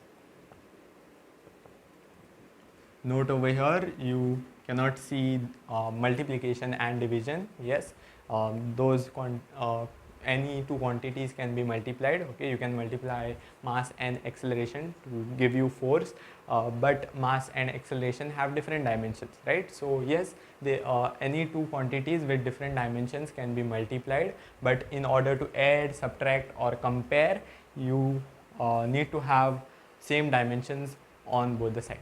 Okay, so that is the key point over here. Okay, in multiplication and division, it's all right. You can multiply any physical quantity with any other, you can divide any physical quantity with any other, but addition, subtraction or equating or comparing should only happen when the 2 physical quantities have the same dimension. Okay, or you can only add mass to mass. Okay, so that is how you can remember. Okay, so let's do some questions on this. First of all, let us do a question on dimensional consistency, then we'll do on principle of homogeneity. So here you are given an equation 2 pi under root L by G. So this is the time period. T stands for time. Okay, it's time period. Some of you might know it's the time period of your simple pendulum. Okay, so time period. L stands for length and G stands for acceleration due to gravity, 9.8. Okay, take it to be 10. Okay, you are supposed to check whether this equation is dimensionally consistent. Okay, so in order to check that, what are you supposed to prove? You are supposed to prove that this holds true. Okay, if this holds true, your equation is consistent. Okay, if this holds true, your equation is consistent. Okay, so that is what you are supposed to check. This is typical board level question. Okay, in JEE and all, they don't ask you to find the dimensional consistency. Okay, basically the questions will be based on this. Okay, let's do this first. Okay, so on the left hand side, you can easily see that your dimensions are that of time. Okay, so you can also write it as m0 l0 t to the power 1. It's basically time, right? Time period. Then we have on the right hand side, we have 2 pi. Now what are the dimensions of 2 pi? It's no brainer, it's a constant, right? So this is dimensionless. You are only worried about the dimensions of under root L by G. Now remember one thing, that under root basically means raised to half. Okay, under root is same as raised to half. Okay, you can verify it on your calculator. Under root is raised to half. Okay, so here length, L is length, so we'll raise it to half. Okay, instead of writing that root sign, we'll raise it to half. Okay, so that will make the discussion in power simpler. Okay, now G is acceleration due to gravity. Acceleration meters per second square, right? 9.8 meters per second square. So meters per second square, LT raised to minus 2 per second square. Okay, L by T to the power minus 2. Okay, so here L and L will get cancelled, right? This from L, this is from meters per second square. L and L gets cancelled. T goes on top as positive, so T to the power 2, and that is raised to half. Okay, T to the power 2 and raised to half, you just multiply the powers, so you get T. So these are the dimensions on right hand side. So, and these are the dimensions on left hand side. You can see both are equal. Okay, equal, then the equation is dimensionally consistent. You have proved it. Okay, so just write it that the equation, the given equation is dimensionally consistent. Now we can do one more of this sort. Okay, I'll use S is equal to ut plus half, no, ut plus at square. Okay, so let's check the dimensionally if this equation is consistent or not. Simple procedure, left hand side, right hand side, see if they are equal. Okay, so S stands for, okay, I have to tell you that S stands for displacement, U for initial velocity, your velocity, A for acceleration, T for time. Okay, now do it, you can try it. So if you see LHS, if you see, it's basically displacement. Displacement is the shortest distance between the initial and the final point, so it's a distance. Okay, so it's length. Okay, so on the left hand side we have L, right hand side if you see, okay, now you have to check out for the dimensions of each term. Now this is one term and this is one term. Okay, these two are separated by a plus sign. Okay, you can use the principle of homogeneity now. Okay, so this should have dimensions of length. Okay, and this should also have dimensions of length, so that length plus length is still length. Okay, so we have to prove this has dimensions of length, this also has dimensions of length. Okay, so that is our job over here. Okay, to check whether this term, now this is one term, this is one term. Okay, so yes, you'll have to check if this is this has dimensions of length and this has dimensions of length. Okay, so let's do it. On the right hand side, ut accelerate, what is that? U is initial velocity. Velocity is meters per second. Okay, velocity like speed. Okay, displacement upon time. LT raised to minus 1 and into T. I can write it this way, length by time. Okay, so then it will be simpler for you. Okay, acceleration is velocity by time and velocity is length by time, so time square. Okay, and here also we have T square. Okay, so you can see T square cancel, T and T cancel. Here we have length and here also we have length, so L plus L 2L. No, this is dimension, right? So dimension length, dimension of length, still length. Okay, if you add two lengths, the answer will be length only. Okay, so the answer over here is length. Okay, so you can compare, you can see that the dimensions on the left hand side are same as that on the right hand side. The equation is dimensionally consistent. But here there is a keynote. Okay, so actually the smarty pants among you, those who are watching it at 2x, might know that this actually the expression is s is equal to ut plus half at square. Okay, we derive it in the next chapter. Okay, so here there is a term half. Okay, so but your dimensional consistency does not check for the constants, right? So even if you remove this half, your equation is still consistent dimensionally. But if you substitute the values over here of acceleration, velocity, and try to find the displacement, you will get a wrong answer. Okay, so this equation is incorrect but dimensionally consistent. Okay, so here you are just supposed to check for the dimensional consistency. Okay, nobody will ask you whether the equation is correct or not. They will just ask you for whether it's dimensionally correct or not. Okay, equations cannot be derived by your dimensional consistency, okay, or dimensional analysis. Some can be derived, but still the constant factor remains. Okay, so here there is a constant. This is the correct form. Okay, this is not the correct form. Okay, this is actually, this equation is wrong, but it is dimensionally consistent because still length on the left hand side, length on the right hand side. The equation is dimensionally consistent, but maybe not correct. Okay, so you cannot tell the correctness of an equation based on dimensional analysis or dimensional consistency. If a equation is dimensionally consistent, you cannot conclude anything. Okay, you cannot tell that it is correct. For example, this one, right? It is dimensionally consistent but not correct. Okay, and this one, if you see, this is dimensionally consistent and also correct. Okay, I know it, it's correct. Take my word for it. Okay. Yeah, but this is not correct. So an equation may be dimensionally consistent. Should I write that? An equation may be dimensionally consistent. An equation may be dimensionally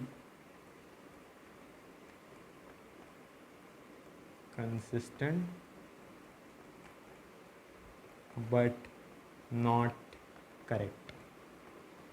I hope that is correct English. So an equation may be dimensionally consistent but may not be correct.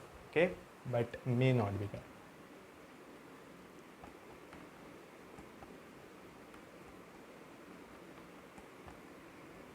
Okay, so this is a footnote that you can remember. Let's move to the third and the most important application of dimensional analysis. So before we go to the last application, let's briefly do a question which is very important, and it's based on the principle of homogeneity. Okay, so that will give you a clear idea of what homogeneity is. Okay, so here you are given x is equal to at plus bt plus, it's actually at a bt plus ct square plus dt cube. Okay, x is given as distance. Okay, x has the same dimensions as that of length.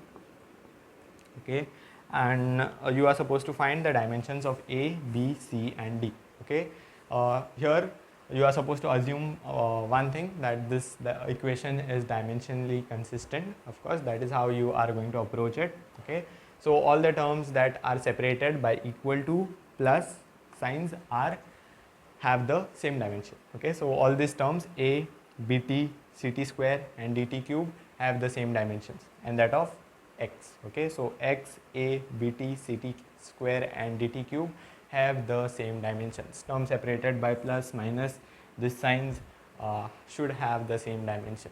Okay, so here you can compare one term at a time. Okay, so we'll compare x and a. So comparing x and a, they should have the same dimensions, right? Terms separated by this and this should have the same dimensions. So here dimensions of length are the dimensions of a. So you found the dimensions of a. Okay, now let's come to the second term. Second term, if you see, they are separated by equal to and a plus sign still holds. Okay, so even a combination of this will work. Okay, so if you see x and this are separated by an equal to sign and a plus sign, so again x and bt will have the same dimension. Okay, not x and b, x and bt. This is one term. Okay, this is one term. This is one term. Terms can be only separated by these signs. Okay. So x by t will give you the dimensions of b. Okay, uh, x is length, right? X is length, and that is time. T is for time. They had told that. Okay, in the question. So t is for time. So length per unit time, lt raised to minus 1. Is this velocity? No, I cannot tell. Okay, the uh, the dimensions are not unique. I told you, right? Torque and energy. So you can't say anything about those. You'll keep it as it is. Okay, so the dimensional formula for b is this. Okay, let's come to the third term, ct cube. So ct square will have the same dimensions of that of x. Okay, now a c will have the dimensions. Now you get the point, l by t square, right? X is L, and this t square will go to the other side, so you can write it as lt raised to minus 2 meters per second square. Okay, is it acceleration? No, I can't tell. dt cube. Okay, finally again that will be equal to x. Okay, it's separated by plus plus plus and this. Okay, so yes, they should have the same dimensions. This and this should have the same dimension. This and this will have same, this and this and this and this, hence this and this. Okay, so now this is length divided by time cube. Okay, right, this will go over there, and this is lt raised to minus 3. Okay, these are the dimensions of d. Okay, so you got the dimensions of a, b, c and d.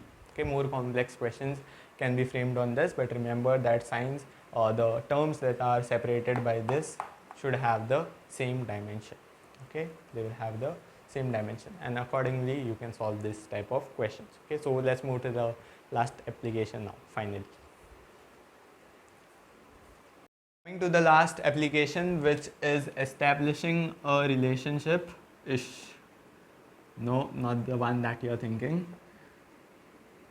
It's between physical quantities. Okay, establishing a relationship between physical quantities, between PQs. Okay, so in order to understand this, let's directly go through questions. Okay, so here is a question from H.C. Verma. Okay, here they have told that force is, okay, force depends on, so centripetal force depends on the mass of the particle and its velocity. Okay, you are supposed to derive, and also the radius, you are supposed to derive the expression for it. Okay, so derive expression. Okay, so such type of questions, board level plus also asked in maybe BITSAT and NEET. Okay, so force depends on mass, velocity and radius, derive the expression for it. Okay, this is centripetal force. So first of all, you'll write force depends on, means it's proportional to, okay, force is proportional to each of these quantities. Now you don't know the power. Okay, force is a derived quantity, you don't know the power to which these quantities should be raised in order to express force. Okay, so you'll write m to the power a, or xyz, you can use a, velocity to the power b and radius to the power c. Okay, so m to the power a, velocity to the power b and radius to the power c. Okay, now next thing we can write this proportionality sign into equality sign. Okay, same thing, and here we multiply by a constant. In order to convert proportionality to equality, you multiply a constant, and by the way, k is dimensionless. Okay, this is a very important point. K is dimensionless constant. Okay, and you'll see that we cannot determine it at the end of the method, that k will remain. Okay, so let's do it. So now the next thing that you are supposed to do it is take dimensions on both the sides. So dimensions of force is equal to dimensions of k, which is dimensionless, will not have any effect.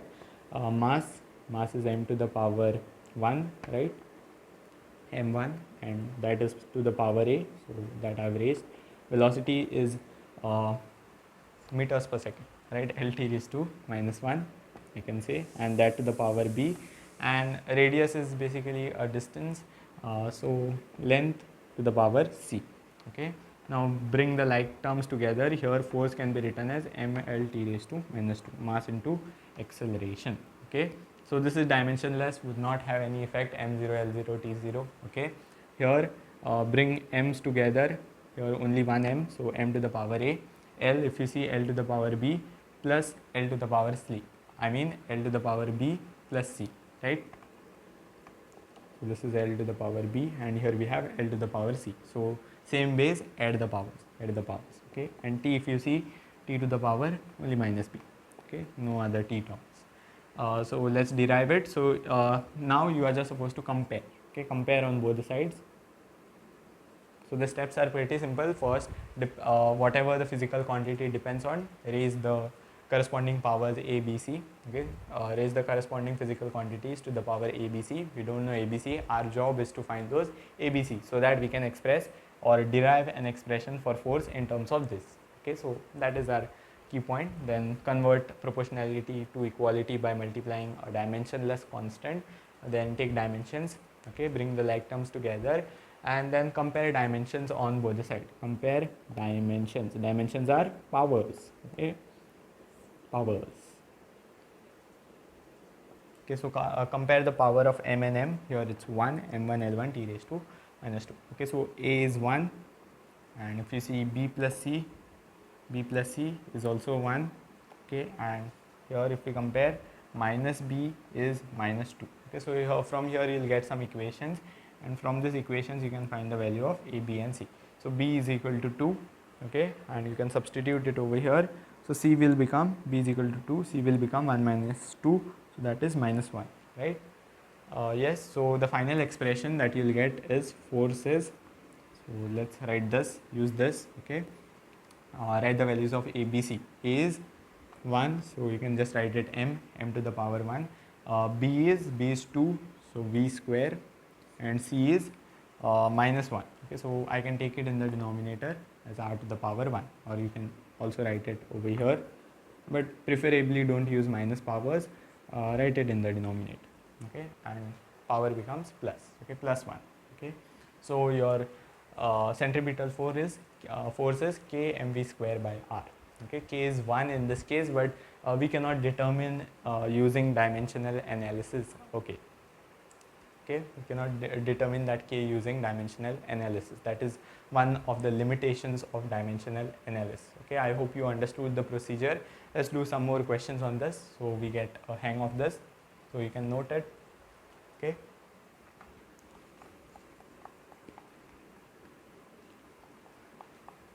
so next question, what we will derive, we will can derive, okay, rotational kinetic energy. Rotational kinetic energy is told to us that it depends on moment of inertia. Okay, moment of inertia. Okay, don't worry about these terms, I'll give you the formula for it. So it depends on moment of inertia and angular velocity, omega.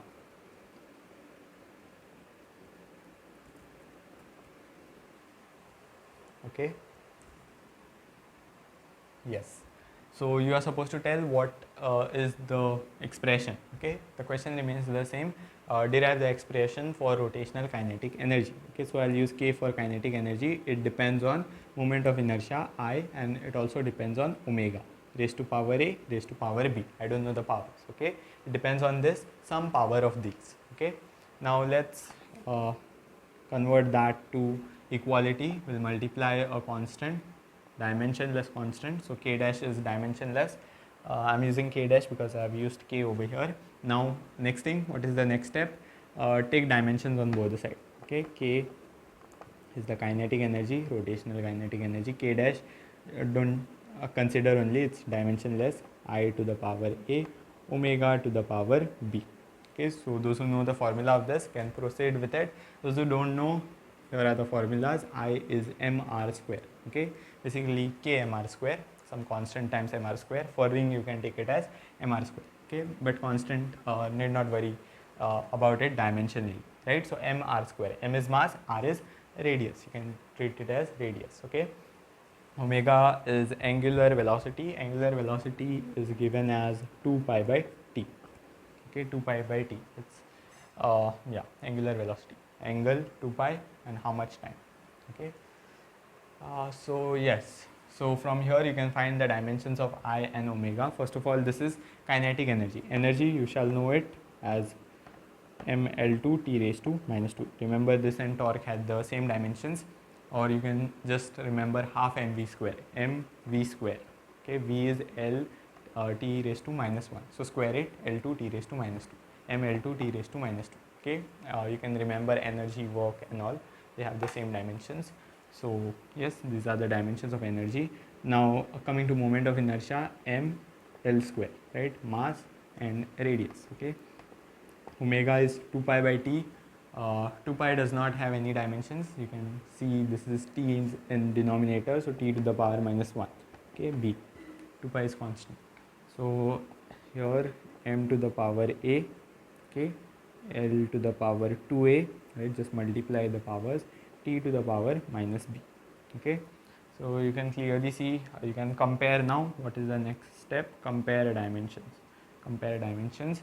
So here m1 and a is, so a is 1, so here it is a, here it is 1, 2, and again you will get 2a is equal to 2, so 2a is equal to 2, so which again implies that a is 1. Okay, here you only have two quantities, so a and b. Most of the times you will be given 3. Here minus b should be equal to minus 2, so b is 2. So a is 1, b is 2. So your expression, now you have to substitute it over here. Okay, here. So your expression for rotational kinetic energy is k dash I omega. So I to the power 1 and omega to the power 2. Okay, I omega square. Okay, yes, that's correct. And here k dash is half, but there is no way of determining it, so you'll leave the answer over there. Okay, so it's just like analogous to your translational kinetic energy, half mv square. Here it's half I omega square. Okay, those are the angular analogs. Okay, anyways, need not worry about that. So this is the rotational kinetic energy. Okay, k dash I omega square, where k dash is dimensionless constant. Okay, finally we'll do one more. Okay, of this type, you can note this. Okay, this type are usually asked. Okay, one specific typical one will do, in which we change the fundamental physical quantities. As I told you, you can have your choice, your say of your fundamental physical quantities, right? You can choose your own fundamental physical quantities, provided those two conditions. So what were those? If you remember till now, those were, what was those two conditions? First of all, they should be independent of each other, and second, they should be able to express all other physical quantities. Okay, so yes, now we are going to change the fundamental physical quantities and see what is the question. Okay, so here in this question, if velocity, time and force were base quantities, so you are taking velocity, time and force. These are your base quantities or fundamental quantities. Okay, they are also called base quantities. So FPQs, fundamental physical quantities. Then you are supposed to find the dimensions of mass. Okay, so they change the fundamental physical quantities. Okay, these are chosen in such a way that they are independent of each other. Okay, they have taken care of that, and you are supposed to find the dimensions of mass or dimensional formula for mass. Okay. Okay, so again it's a simple question. Okay, it's based on the same idea that we just did now. So here you can treat it the opposite way. Okay, mass depends on these three. Okay, correct? Yes, these are fundamental. Mass is now derived because we have chosen this as fundamental. Mass will be derived from this. So mass depends on all these three. Okay, so it's the same idea. So mass depends upon velocity raised to a, time raised to b, and force raised to c. Okay, now change the proportionality to equality, multiply a dimensionless constant. Okay, now take dimensions on both the side. This is mass, so m. Okay, k is dimensionless, need not worry about that. Velocity is lt raised to minus 1 raised to a, time is t, right? Time is basically t. Force, do you remember it now? M lt raised to minus 2. Okay, and that raised to c. So bring the like terms together, starting with m, only one m to the power c. Okay, L is, see here we have a L, here we also have a L. This is L to the power a, L to the power c, add the powers a plus c. Okay, t to the power minus a, t to the power b, and t to the power minus 2c. So we will have to add this minus a plus b minus 2c. Okay, now compare the dimensions. Okay, so you can clearly make out that c is 1. Okay, here all other terms are 0, right? Mass is mass, m l0 t0. Okay, so length, if you compare, a plus c will be 0, a plus c is 0, implies a is minus c, so which says a is minus 1. Since c is 1, a is minus of c, minus 1. And finally we have minus a plus b minus 2c. Okay, that is 0. A, we know it as minus 1, minus minus, plus b we have to find, minus 2c. C is 1, so minus 2 over here, 0, this is minus 1, take it to the other side, b is 1. B is 1. Okay, so your mass will be proportional to, or I'll write proportional only. Okay, that's not okay. So k times, I'm just substituting these values over there in this expression. Velocity raised to minus 1. Okay, then I'll take it in the denominator. Time raised to, time is raised to b. Time is raised to b. B is 1, so time, and force raised to c. C is also 1. So it's like k is equal to ft by v. Ft by v. Okay, that will give you the dimensions of mass. Okay, in terms of force, time, and velocity. Okay, let me check that. Yes, ft by v. Okay, yes, so that's correct. Let's move to the last thing, which is limitations of your dimensional analysis. Okay, there are a lot of limitations, as you shall see. Okay, so finally coming to the limitations of dimensional analysis, there are many, as you might have seen. So first among them being the dimensionless constant k cannot be determined, right? Dimensionless constant cannot be determined. That k remains in the equation, you are unsure about it, what the value of that k is. Okay, so although you derive the expression for force or a rotational kinetic energy or whatever, that k remains in that equation. Okay, you can't do much about it. Okay, so dimensionless constant cannot be determined by this method. Okay, now the second thing is that you cannot obtain equations which have sine omega t, equations which have sine theta, cos theta, the trigonometric ratios. So equations like your SHM, for example, if you know, equations like y equals a sine omega t. Now this is an equation of SHM. It's I think the second last chapter of class 11th, wonderful chapter. Okay, so here in this we have the sine theta term, right, sine omega t. So you cannot obtain expressions like this, right, because sine omega t is dimensionless. Okay, you won't obtain anything like this. Okay, so also you cannot obtain f is equal to g m n by r square. Why? Force depends on, you can easily see force depends on mass and it depends on radius. So if we use dimensional analysis, can't we come to this?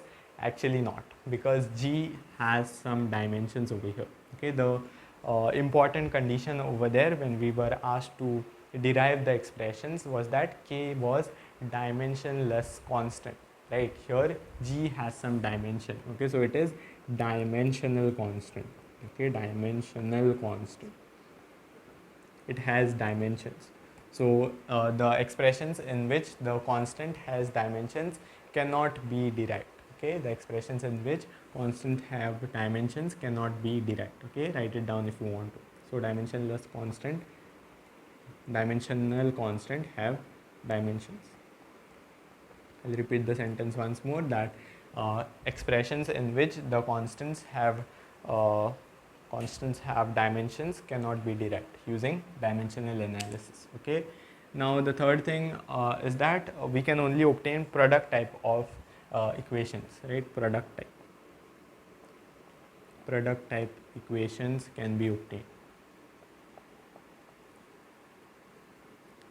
Product type only, I'll say, because its limitations only are obtained by this method, okay. So if you have expression like ut plus half at square, so if there is a plus sign in between, like v is equal to u plus at, you cannot derive this using dimensional analysis, okay. There is no way of deriving this through dimensional analysis, okay. So although you are told that s depends on u, t and a, no, there is no way you will get a plus sign, okay. So only the product type, as you might have noted in the examples that we did, all of them were product types, right? Centripetal force mv square by r, rotational kinetic energy I omega square, no plus no minus, okay. So only product type or division, maybe those type of equations can be obtained, okay. Now fourth one is that you cannot solve sometimes, okay. So if you have a number of variables more than a number of equations, okay. So suppose you have 4 variables a, b, c, d, but you have only 3 equations, then you cannot solve it, at least not independently, okay. So you cannot solve that such type of equations and you are doomed, okay. You get stuck over there and yeah, you cannot obtain the expression, okay. So this is not solvable, cannot solve, okay. Most of the times you cannot solve this and you are stuck, okay, or you cannot obtain the expression,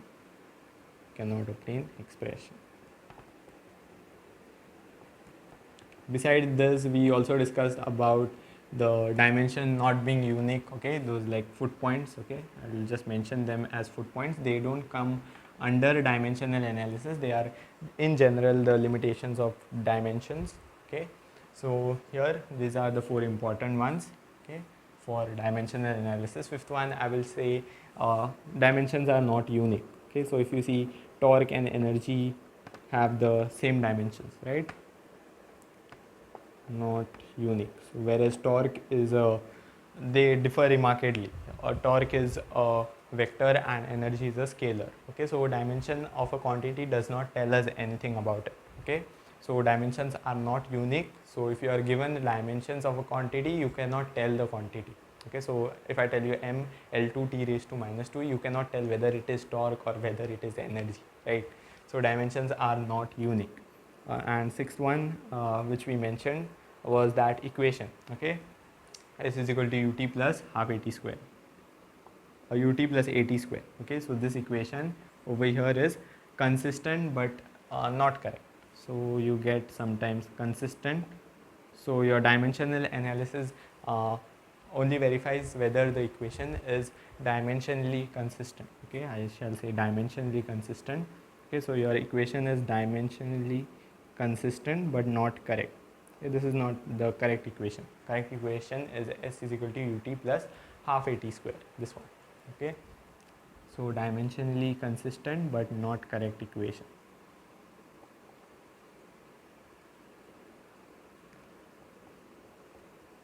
Okay, so this your dimensions can only verify the dimensional consistency, not the correctness of an equation, okay. Dimensional analysis can only verify the dimensional consistency, not the correctness of an equation, Okay, so those are the limitations of dimensional analysis. You can add to the list if you find any. Okay, so that's pretty much it from the part 1 of this chapter. Now I'm going to take a break, and so may you.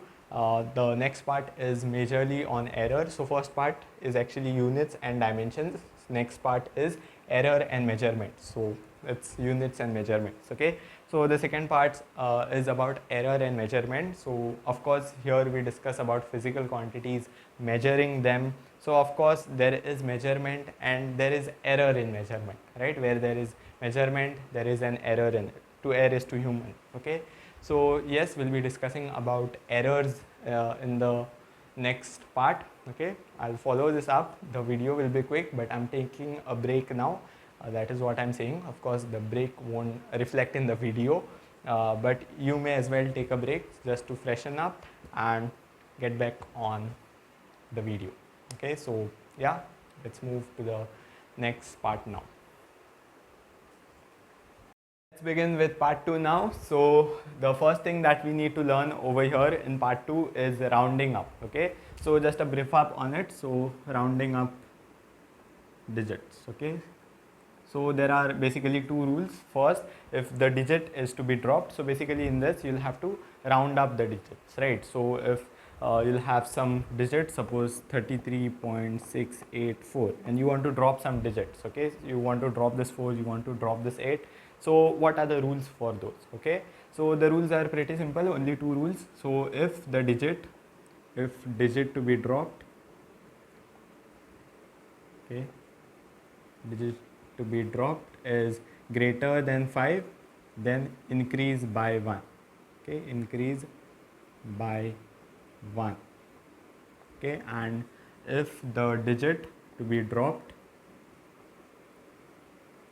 is less than 5, keep the same. Okay, don't decrease, keep the same. Okay, so if you want to drop the digits over here, you can drop 4 as it is, right? Because you can just drop the 4. Okay, it's less than 5, keep the same. If you want to drop this 8, however, you will have to increase this to 0.7. Okay, 6 will increase to 0.7. Okay, so whenever you drop a digit which is greater than 5, you'll have to increase the previous digit by 1. Otherwise, you'll have to keep it the same. Okay, so if the digit to be dropped is less than 5, keep the same. If it's greater than 5, increase the previous digit by 1. Okay, now the next rule, again very simple. What if the number is equal to 5? Okay, the digit to be dropped is equal to 5. What in that case? Okay, so if here it is greater than 5, less than 5, what if the digit to be dropped is equal to 5? Okay, so if the digit to be dropped is equal to 5, then you have to see the previous digit. Okay, so if previous is even, previous digit is even, keep same. Okay, the example will make it clear. Okay, so previous digit is same, previous digit is even, then keep same. Okay, if the previous digit is odd, increase by 1. Okay, so I'll give you an example, 5.25. Okay, if the yes, suppose you want to drop this digit, okay, and 5.35. Okay, so if you want to drop this 5, if you want to drop that 5, you can just drop it because 2 is even. So if you see the previous digit, which is 2, okay, previous digit is 2 over here, you want to drop this 5, previous digit is through 2, which is even, so you can just drop it, keep same, right? So this will round up to 5.2. Okay, next, if we have 5.3 over here, what will happen? So if you want to drop this 5, it will become 5.4. Okay, so if the number is odd, previous digit is odd, increase by 1. Okay, so that's the thing. So suppose you have 5.75, and even if this is followed by some zeros or numbers, you can just drop them. Okay, you'll have to come here. Okay, so if suppose it's followed by zeros, okay, then also it works. Okay, so suppose you want to drop this entire thing, okay, these digits, okay, you just want 2 digits in your answer, and let's round it up. So just drop the zeros. Okay, no effect. Okay, less than 5, no effect. Yeah, now you want to drop this 5. For that you'll have to see this digit. The previous digit is odd, increase by 1, so that will become 5.8.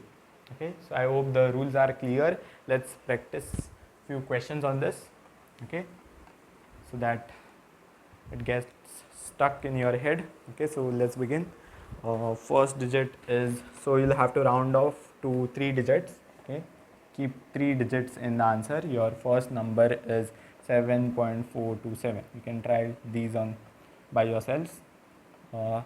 6 4, we have 9.445 and 15.75. Okay, so try this. You can try this. Okay, so if you see, we have to round up till 3 digits, so till here. Okay, the digit to be dropped is 7, digit to be dropped is greater than 5. Okay, so then we have to increase by 1, greater than 5, increase by 1. Okay, so 7.43.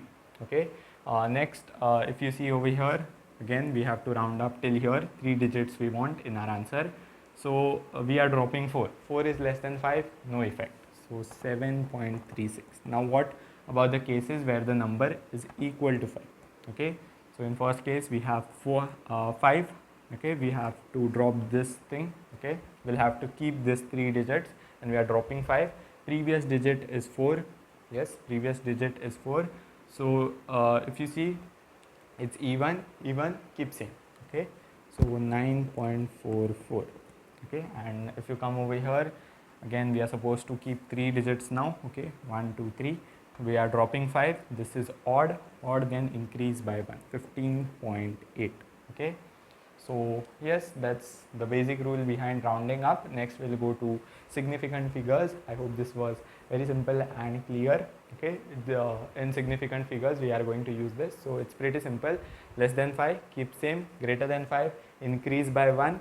If equal to 5, see the previous digit. Is it even? Keep the same. Is it odd? Increase by 1. Pretty simple, right? So let's move to the next section now.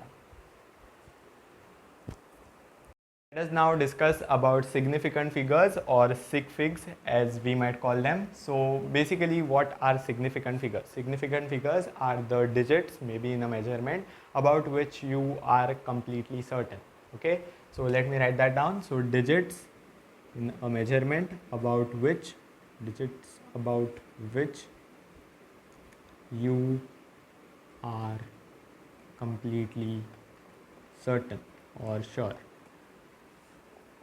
Okay, so this significant figures are highly linked with your accuracy. So if you have made a measurement, okay, how many number of significant figures are there determines the accuracy of that measurement. Okay, as you'll come to know. Okay, so significant figures are basically digits about which you are completely sure.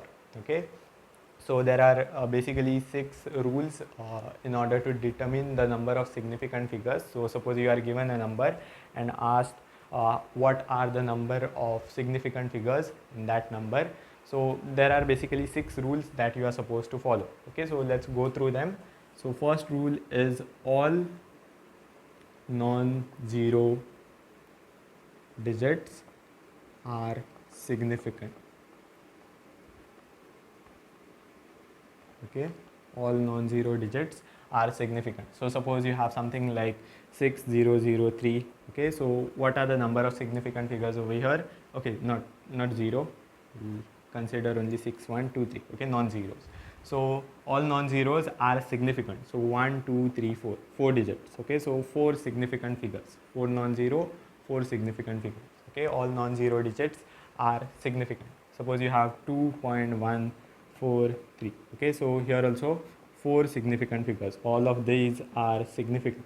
Okay, all non-zeros are significant. 2.1, how many significant figures? 1 2, 2 significant figures. Okay, now the next rule will be the sandwiched zeros. Okay, so if you have a 0 between 2 non-zeros, then those zeros are significant.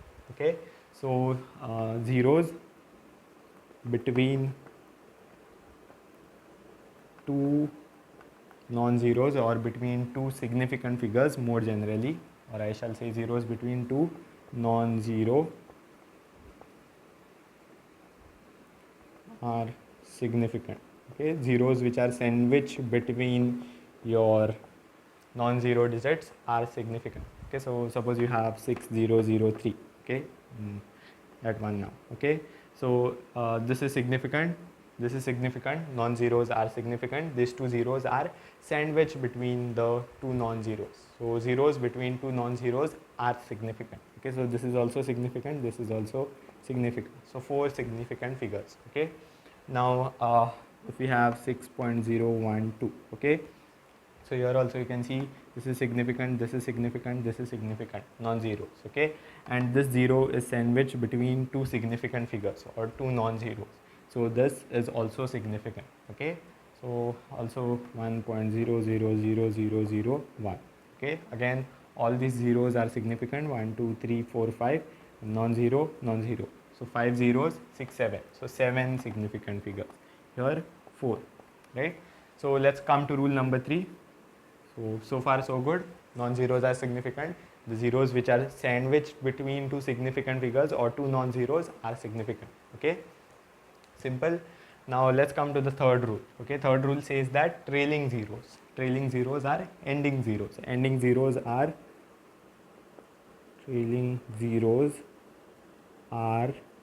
significant. Okay, beware, only if, okay, only if they come after decimal, only if after decimal. Okay, let me write that properly, decimal. Okay, so trailing zeros are significant, the ending zeros are significant only if they come after decimal. Okay, so let me prove this to you. Okay, this is a very fascinating thing. So in this, suppose we have 6200. Okay, 6200 or 6200. So if you see over here, 6 is significant, 2 is significant. These zeros are not after a decimal point. Okay, trailing zeros, the ending zeros are significant only if they come after a decimal. Okay, here there is no decimal point, so this is not significant, this is also not significant. Okay, so here only two digits are significant. Okay, suppose you have like 3600 this way. Okay, here also only these two are significant, these are not significant. Trailing zeros are not significant unless they come after a decimal. Okay, they are only significant if they come after decimal. Okay, so here I can show you one amazing thing. So 2.60, suppose. Okay, here you can clearly see all three are significant, right? 2 is significant, 6 is significant, 0 is also significant. Okay, because it is coming after decimal, then it is significant. Okay, and so this has three number of significant figures. So here if we take 2.600, how many number of significant figures? Here it is 3, right? 1 2 and 3. Okay, and here it will be non-zero, non-zero, trailing zeros after decimal, trailing zero after decimal, right? Both the zeros are after the decimal, hence significant. Okay, so here the number of significant figures are 4. You can see both are the same. If you say 2.60 and 2.600, what's the difference? But they have a difference in number of significant figures. I told you that significant figures are closely linked with accuracy, right? When you say these digits are the one which you are completely sure about. So if you see here it's 2.60, you don't know what the next digit it is. Okay, but here if you see 2.600, okay, so you know this digit is certainly 0. Okay, so this measurement over here is more accurate than this one. Okay, just because it has more number of significant figures. Okay, so these two are not the same. Okay, this is more accurate than this. Since it has more number of significant figures, this is more accurate than this. Okay, although value wise they might seem the same. Okay, so 1 2 3 4 5 6. Okay, so the fourth one, what about the fourth one? We can think about powers of 10. Okay, powers of 10 are not significant. Powers of 10 are not significant.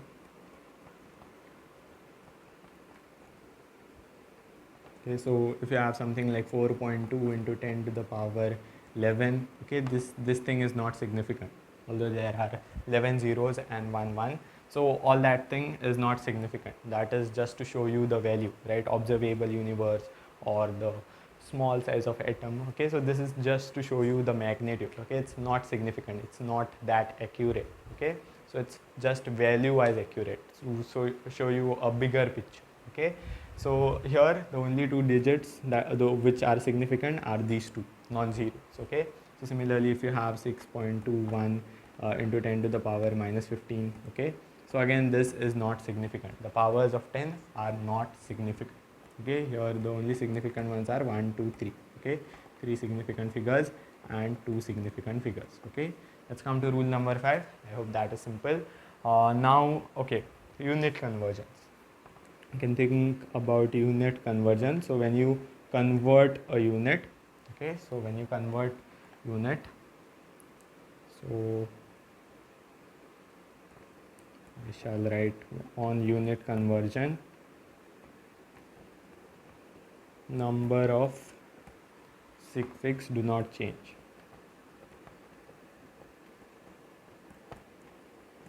Okay, so if you change the unit, the number of significant figures will not change. Okay, do not change. Okay, why? Because it's linked with accuracy, right? So if you measure something in meters, okay, and it has 3 significant figures, and if you convert it in kilometers, and now if it has 4 significant figures, how did it become more accurate? By just changing the units. That can't happen, right? So again, when you change the unit, the number of significant figures should remain same. Okay, so suppose you have 7,200 meters. Okay, so if you want to convert that into kilometers, that will be 7. So first of all, count the number of significant figures over here. 1 2, right? Trailing zeros are not significant, only significant if they come after decimal. Okay, so these two are not significant, these two are. So two significant figures. So you want to convert it to kilometers. So you can write it as 7.2. Okay, 1 kilometer is, you have to divide it by 1000, right? So basic conversion. Yes. So yes, when you divide by 1000, this cancels, and 7.2. Okay, so yes, you will have to write it this way. You cannot add a zero over here. Okay, although value wise it's correct, but you cannot increase the accuracy. If you add a zero over here, 1 2 3 number of significant figures, right, which is incorrect, because here we have just converted the unit. This has 2 number of significant figures, this will also have 2 significant figures. Okay, yes. And the final rule is that, where can I write it? Here only I'll write, constants or exact numbers have infinite number of significant figures, have infinite number of significant figures. For example, the number 2. Okay, the number 2 is by definition exactly 2, right? So you can just write 2.00000, you can go on. The number 2 is 2. Okay, so this has infinite number of significant figures. This is significant and infinite zeros behind it. Okay, so constants have infinite number of significant figures. You can also say pi is okay, it's not 22 by 7. Okay, it's 22 by 7 is an approximation. So many digits of pi are actually known, and they are known up to exactly, right? So 3.14, and that goes on. Okay, so all the digits of, most of the digits of, I mean not most, it's an irrational number, so it goes on. So like 31, I guess some trillion digits of pi are known up till now, and they are known exactly. So, and it goes on, right? You can just go on counting many more. So again, it's an exact number, constant, have infinite number of significant figures. This is significant, this is significant, this is significant, all others are significant. Also the speed of light, which is 299,792,458. Okay, you might say it has only 9 digits, 1 2 3 4 5 6 7 8 9, so 9 significant figures. No, it is an exact number. Okay, if it's an exact number, then you can just add a decimal and 0 0 0 0. You can go on continuing with the train of 0. Okay, so this also has infinite number of significant figures. Okay, this goes on and on and on. Okay, so constants like your exact numbers 2 or any constant 1 4 whatever, okay, or pi or speed of light, so something which is known exactly, of course there is no error in it, so then it is completely accurate. It has infinite number of significant figures. Okay, so something which is exactly known will have infinite number of significant figures. That's the point. Okay, so again, all non-zeros are significant. Okay, zeros which are sandwiched between two non-zeros or between two significant figures are significant. Trailing zeros, the ending zeros, are only significant if they come after decimal. Powers of 10 not significant, they just show you the bigger picture. Okay, they are not accurate. Okay, so only the part, numerical part, you will have to consider. And on converting unit, you have to take care that you do not mess up with the number of significant figures. Okay, so if it has two significant figures before unit conversion, after unit conversion it should also have two significant figures. Okay, and finally constants like the numbers, exact numbers, pi, your speed of light, something which is exactly known, will have infinite number of significant figures. So that's about significant figures. Let's do some questions on it. Okay, okay, actually some questions now on significant figures. Here I have summarized the rule. Non-zeros are significant, sandwiched zeros, the zeros between two significant figures are significant, trailing are significant, trailing zeros are significant only after the decimal. Powers of 10 not significant. Unit, if you change the unit, the number of significant figures do not change. Okay, and finally exact numbers have infinite number of significant figures. Okay, so let's do these questions now. You are supposed to tell what are the numbers of significant figures over here in each of the measurements. Okay, so coming to the first one, we have 2 1 3. So 2 1 3 all are non-zero, so the number of significant figures are 3 significant figures. Okay, then coming over here, we have 2 is significant, 1 5 is also significant, non-zeros. This 0 is sandwiched between two significant figures, so it is also significant. Okay, so we have 4 significant figures.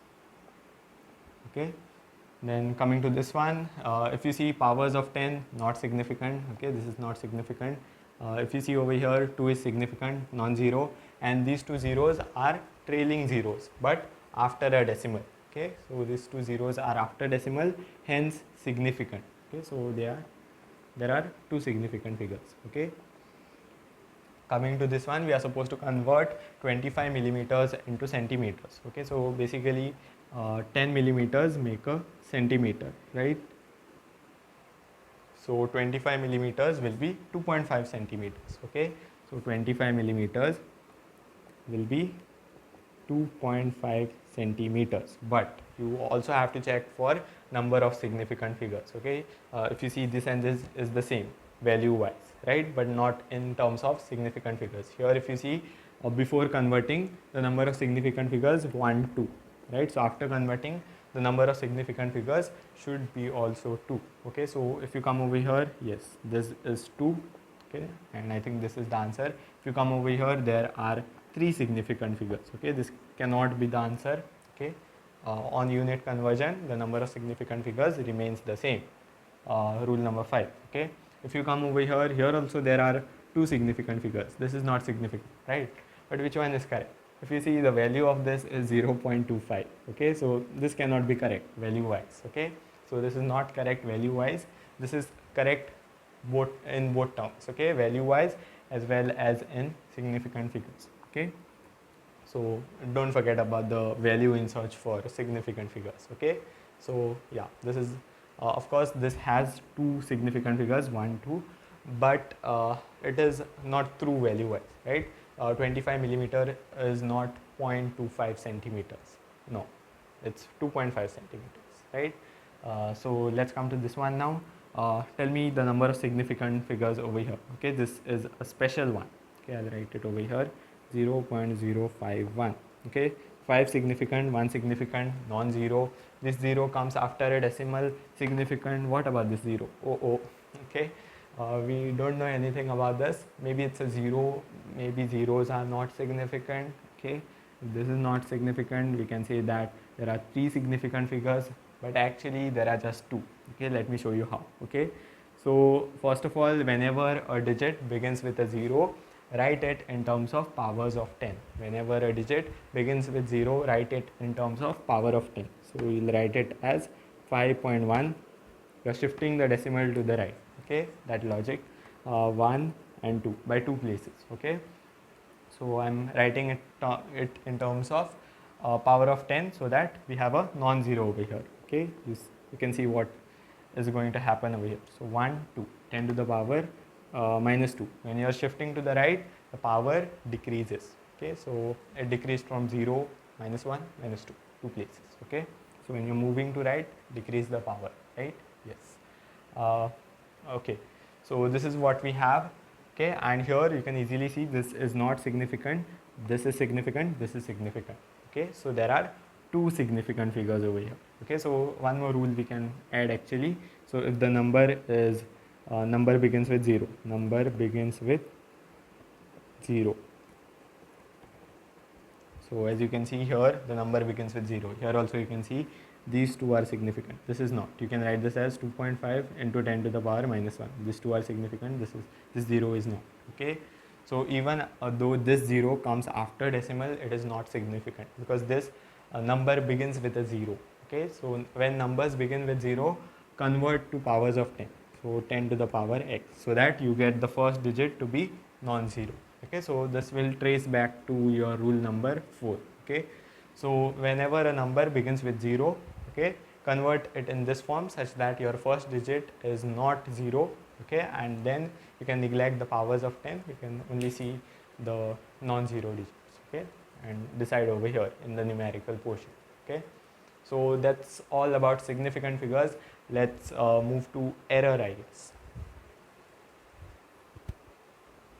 Before we go to error, actually there is a small topic which is significant figures in operation, which is what happens when you add 2 measurements with different number of significant figures. Okay, operation basically mean addition, subtraction, multiplication and division. Okay, so there is one rule for addition and subtraction and one rule for multiplication and division. Okay, so altogether 2 rules. Okay, so the first rule is for addition and subtraction.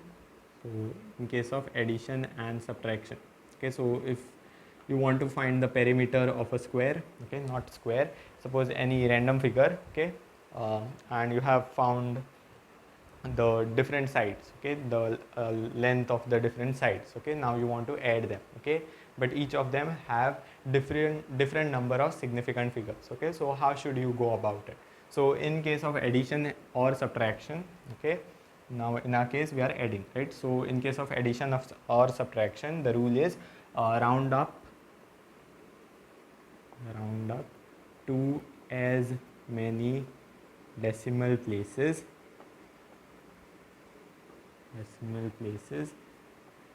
as the number with least number of decimal places. So in case of addition and subtraction, keep in mind you have to look for decimal places, and in case of multiplication and division, you'll see it's about significant figures. So round up to as many decimal places as there are in the number with least number of decimal places. Okay, so you have to check for each number the number with least number of decimal places.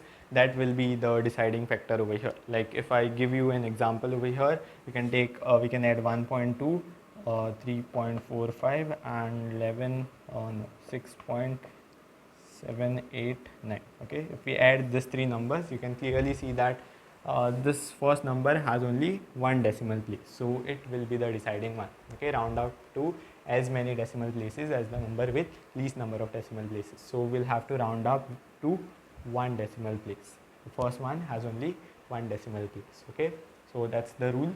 So if we add this now, this will be 9, this will be 13, this is 11, 11 to 11, and 12, 12, 14, I guess, and here 14, and this is 9, this is 10, 11, 11, so 11.439. Okay, but now we have to round up. Okay, we have to think about the significant figures. Okay, so here we are not sure about this digit and this digit, here we are not sure about this digit, so in combination this is causing some error, you can imagine it that way. Okay, so in combination with this 9, these digits are causing some error. Okay, we are not sure about this digit now.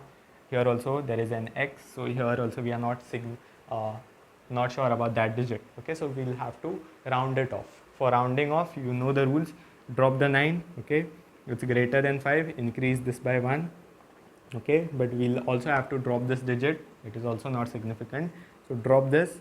Okay, it was 4, so 4 less than 5, no change. Okay, so 11.4 is your answer. One more if you want, we can do this one, 24.36, 0.0623, okay, and 256.2. Okay, so if we add all these three, what will happen? Okay, let's see. So again here we'll get 2, 3, 6, 6, 12, 5, 6, 6 again, then 10, 10, and here we have 8, 8, and 280, 280.6223. Yes. Now what about this? So this is not, we are not sure about these two digits, we are neither sure about this. Okay, so you'll have to round up till here. Okay, here the number with least number of decimal places 1. You can imagine it this way, or you can remember the rule. Okay, you have to round up to least number of decimal places till this decimal place. Okay, that's the number with least number of decimal places if you see. Okay, so let's round it up. So 3, you can just drop it. 2 also you can drop, no effect. 2 also no effect, right? All the numbers were less than 5. Okay, so your answer is 280.6. okay, in terms of significant figures.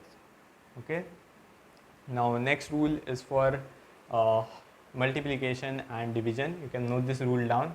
You can also have the mental representation of this. Okay, that will help you a lot, I guess. Okay, so let's move to multiplication and division now. So the second rule is for multiplication and division. So remember, in case of addition and subtraction, the rule is, write it over here, addition and subtraction. You can write it this way, addition or subtraction. The rule is decimal places. Okay, you'll have to look for least number of decimal places, least decimal places. Okay, and in case of multiplication and division, the rule is least number of significant figures. So multiplication and division, here I will write the result or the answer will have, the result should have as many significant figures as the number with least number of significant figures. Okay, so the result will have as many significant figures as the number with least number of significant figures. So here the deciding factor is least number of significant figures. Okay, here it was least number of decimal places. Okay, so we can try actually. Okay, so here there will be questions like you'll be given the side of a cube. Okay, and you'll be asked for its volume, 1.3 centimeter. Okay, and suppose you are asked for its volume. Okay, so volume is basically side cube, right? So 1.3 cube, actually we can do some mental math now. 13 cube is 169, 169 into 13, so 1690, 1690, and 169 into 3, 300, 300, 180, 480, 480, and 480 and 27, 480 and 27, 507, 507, we can add it to 1690, 2197. Okay, yes, I can do a little bit of mental math, although shouldn't have taken that long for 13 cube. Okay, anyways, 2.197. I'll actually do a video on mental math maybe, okay, some days later, maybe for uh, our National Mathematics Day, that is 22nd of December. Anyways, let's come back. So this is the answer that we get, but we have to express it in terms of significant figures. If you see over here, what did we multiply? We multiplied 1.3, 1.3 and 1.3, right? And the answer is over here.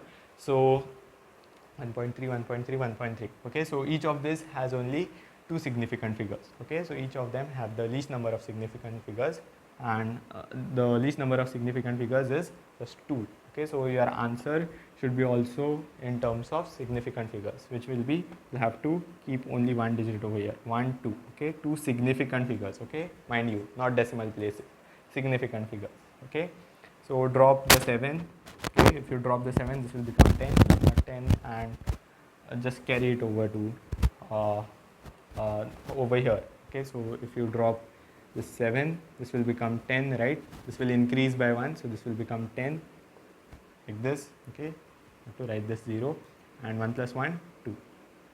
Okay, so two significant figures. Okay, and your question also has two significant figures. Okay, the terms that you are multiplying. Also, you can do one more. We can do division. 197 by 7. Okay, I'll do this quicker. Okay, 7 to the 14. 7 to the 14, 14, and how much remains?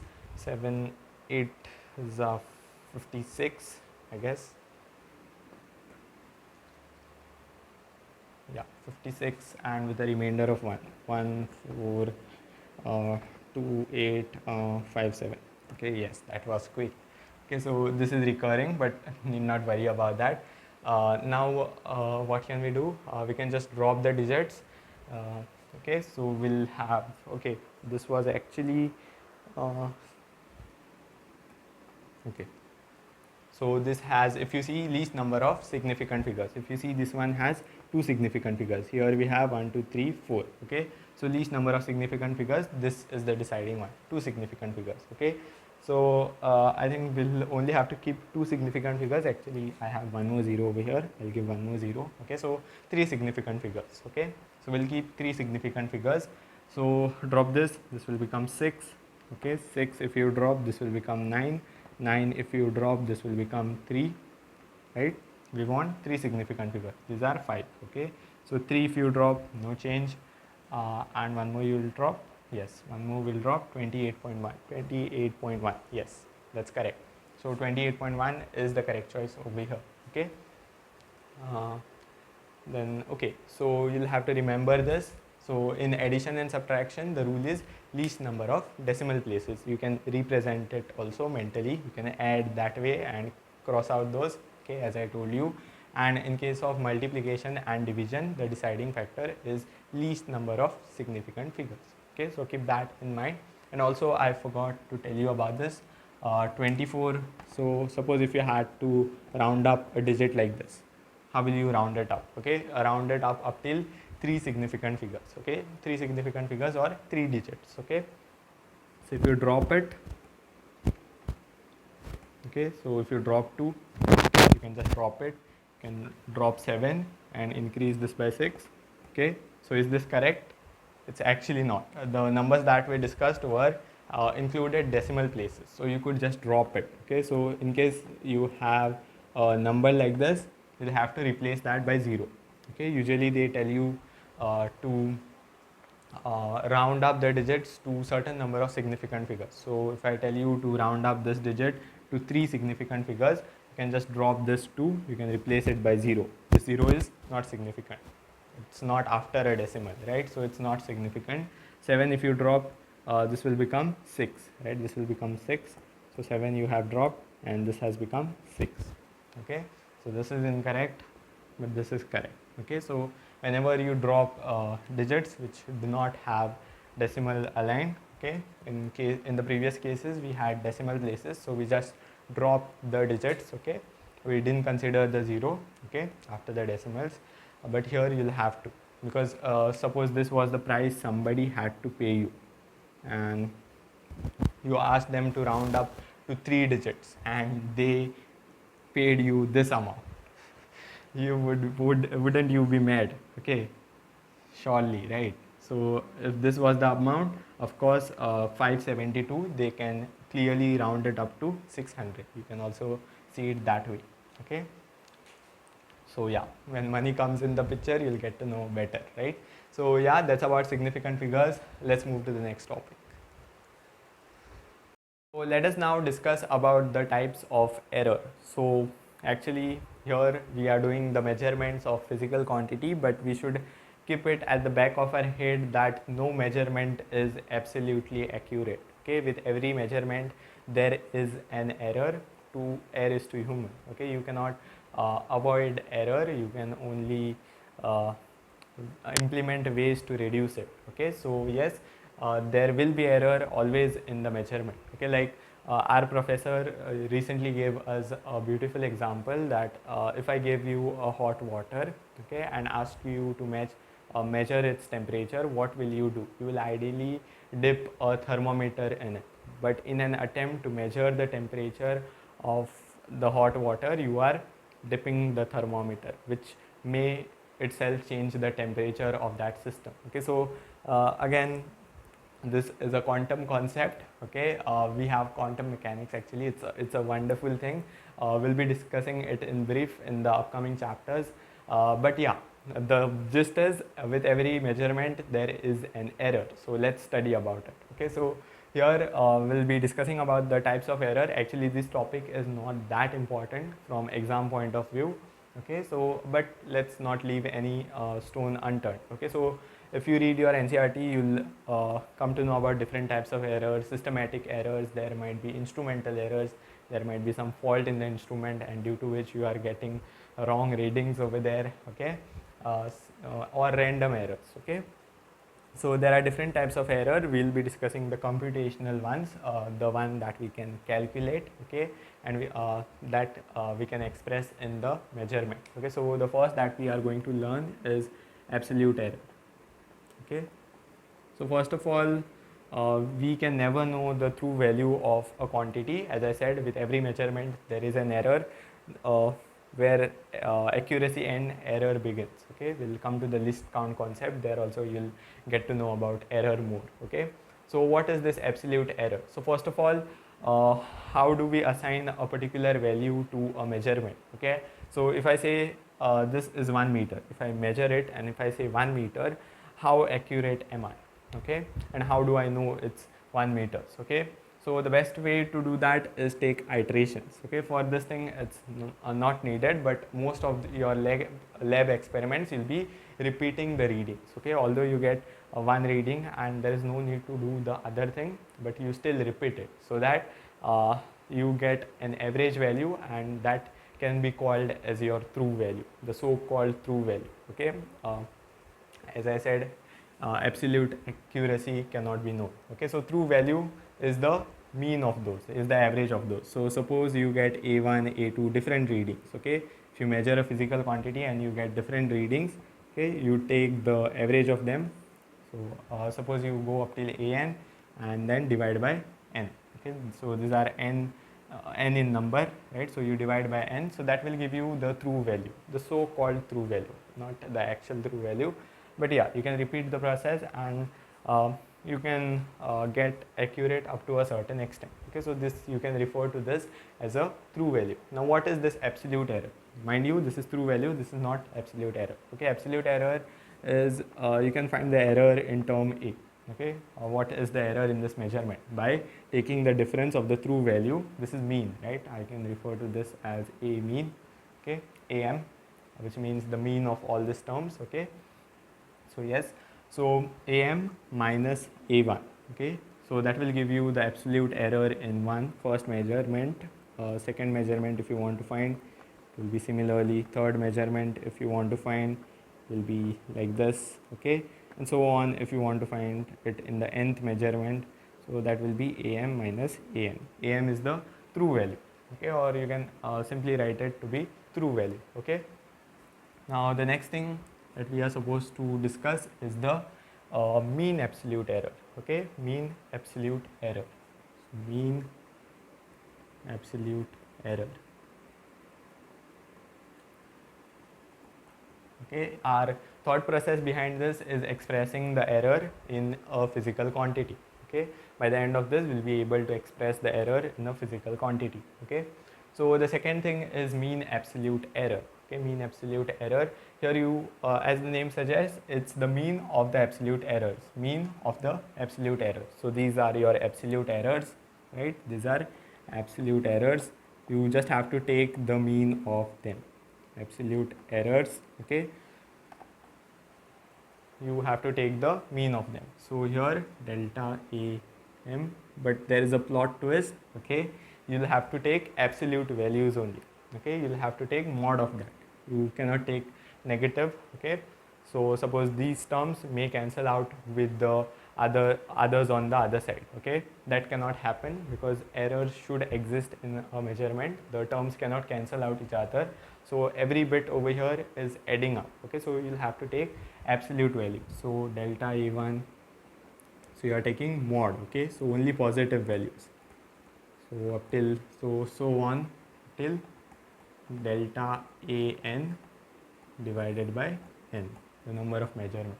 Okay, so this is your mean absolute error. Finally coming to, now you can express your physical quantity. Our aim was to express our physical quantity in terms of measurement. Okay, so first of all we have the true value, so true value or am we can call it, plus the error. So here the error is delta a mean. So this is how your quantity is expressed. Okay, true value plus your mean absolute error.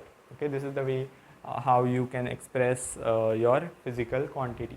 Okay, in terms of error, suppose you find the true value to be 3.1, okay, plus or minus actually.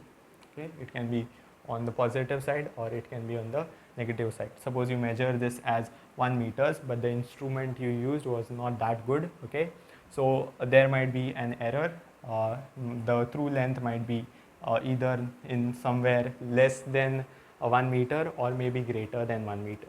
Okay, so it's plus or minus, error is always a range. Okay, so 3.1 plus or minus some error. Okay, whatever the error is, 0.2 suppose, anything. Okay, whatever the error you found it over here. Okay, now the last type over here is your relative error. It is also called fractional error, relative error, the fractional one. So relative error, you can easily find it out, relative error. Now since you have expressed the physical quantity in these terms, you can easily write it as a mean upon, okay, so basically a fraction, right? I have said fractional, so the error in a divided by the true value of a. Okay, true value of a is am, the error in a divided by the true value, so it's error by true value, the fraction. Okay, error divided by the true value, that will give you the relative error or the fractional error, or if you want the percentage error, you will just have to multiply this by 100. Okay, so that's about the type of errors. It's very simple. So first of all, if you're given a raw data, okay, here in this type of questions you'll be probably given a1, a2, a3 and then asked to compute all of this. Okay, given a1, a2, a3, you can find am by taking the mean of them, then find the absolute errors. Okay, absolute errors, then add their mod and take the mean. Okay, that is mean absolute error, you can express it in this form. So then if you want to find the relative error, you can take the delta a by, okay, which is the error by the true value, error by the true value. Okay, and if you want to express it in terms of percentage, you can just multiply the fractional error or the relative error by 100%. Okay, so let's do a question on this real quick.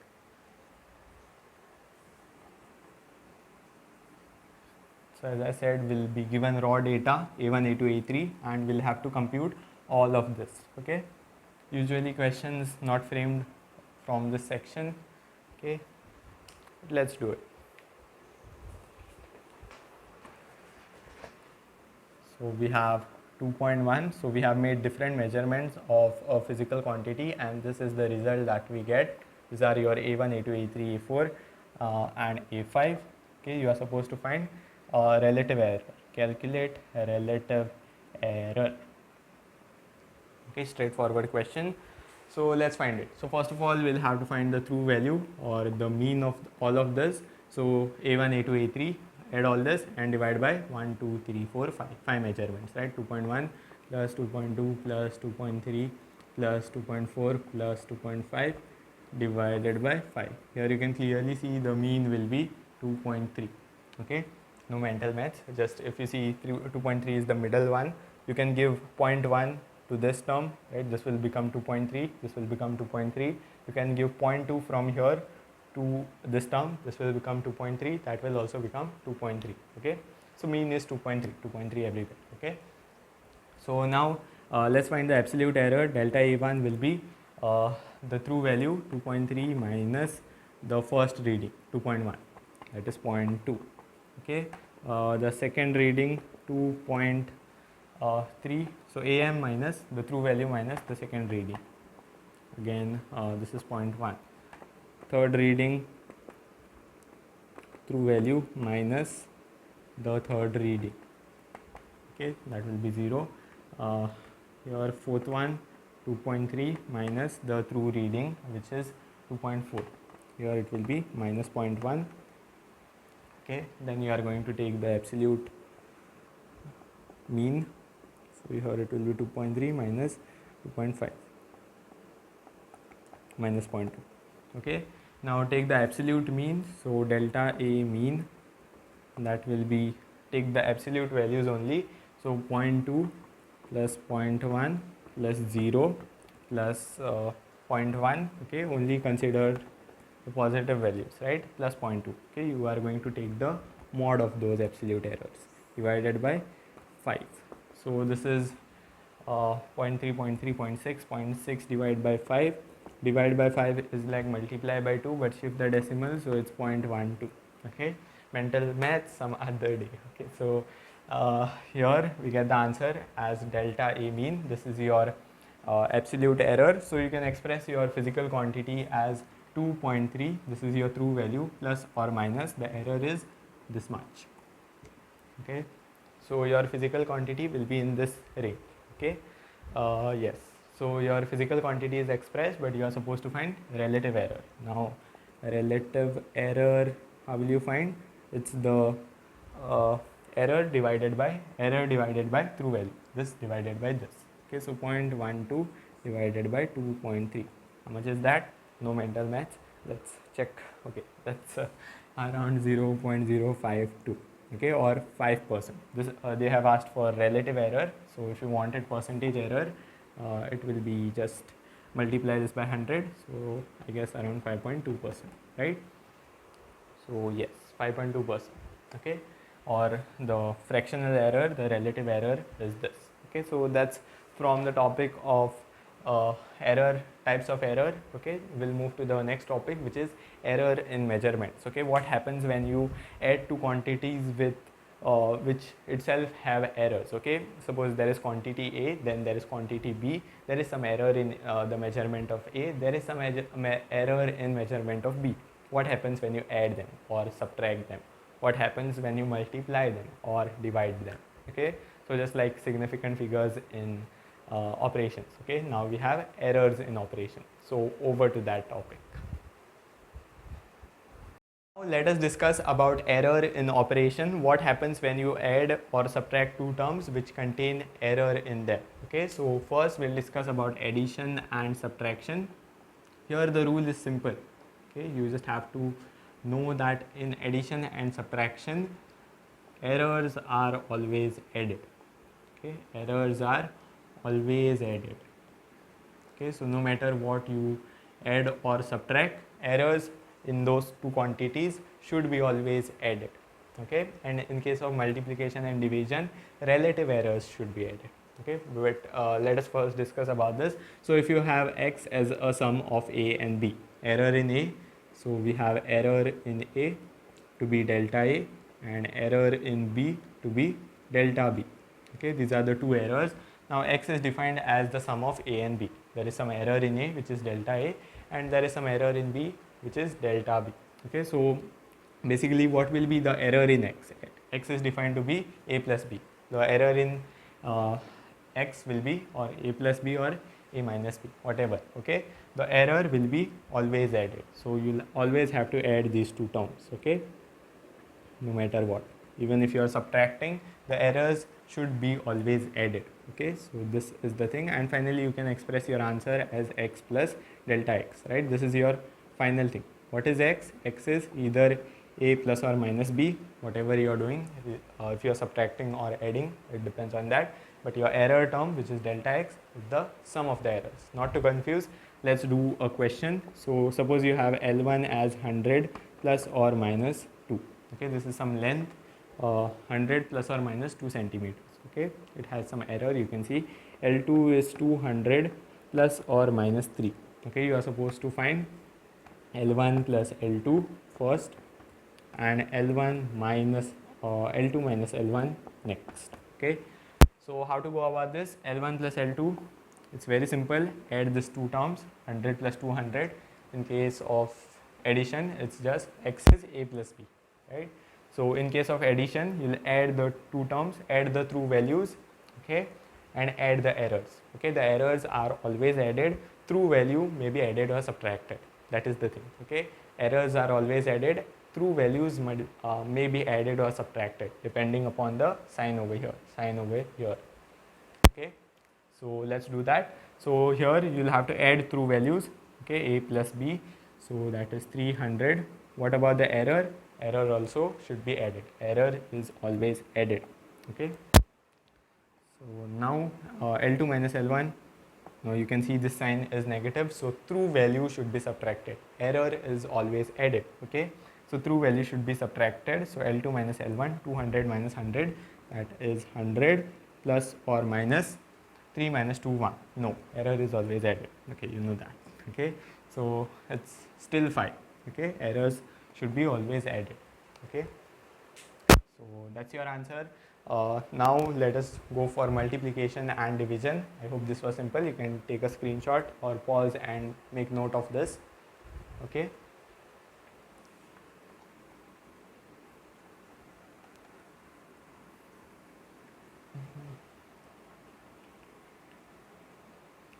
so I told you, in case of multiplication and division, relative errors will be added, right? So in case of multiplication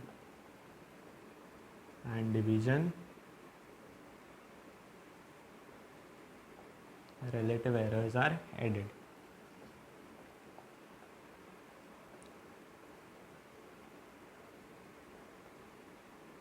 So if you have x as a into b, actually there is a small derivation behind this which goes through binomial theorem, but let's not do the derivation. It's not that important. We'll focus on the result. Okay, here the result is the relative errors should be added in this case. Okay, so of course error in a, delta a, error in b, delta b. Okay, so if you want to multiply a and b, you should add their relative errors. So the error in x, okay, or the relative error in x will be delta a by a plus delta b by b. Okay, so this is the thing. Okay, the error should be always added. Okay, in case of multiplication and division. So let's do some questions so that it is crystal clear. Okay, so what we'll have? We'll do division. Okay, so we'll have mass as 12.4 plus or minus 0.1 kg. Then we have density 4.6 plus or minus 0.2 kg. Okay, so you are supposed to tell what is the volume. Okay,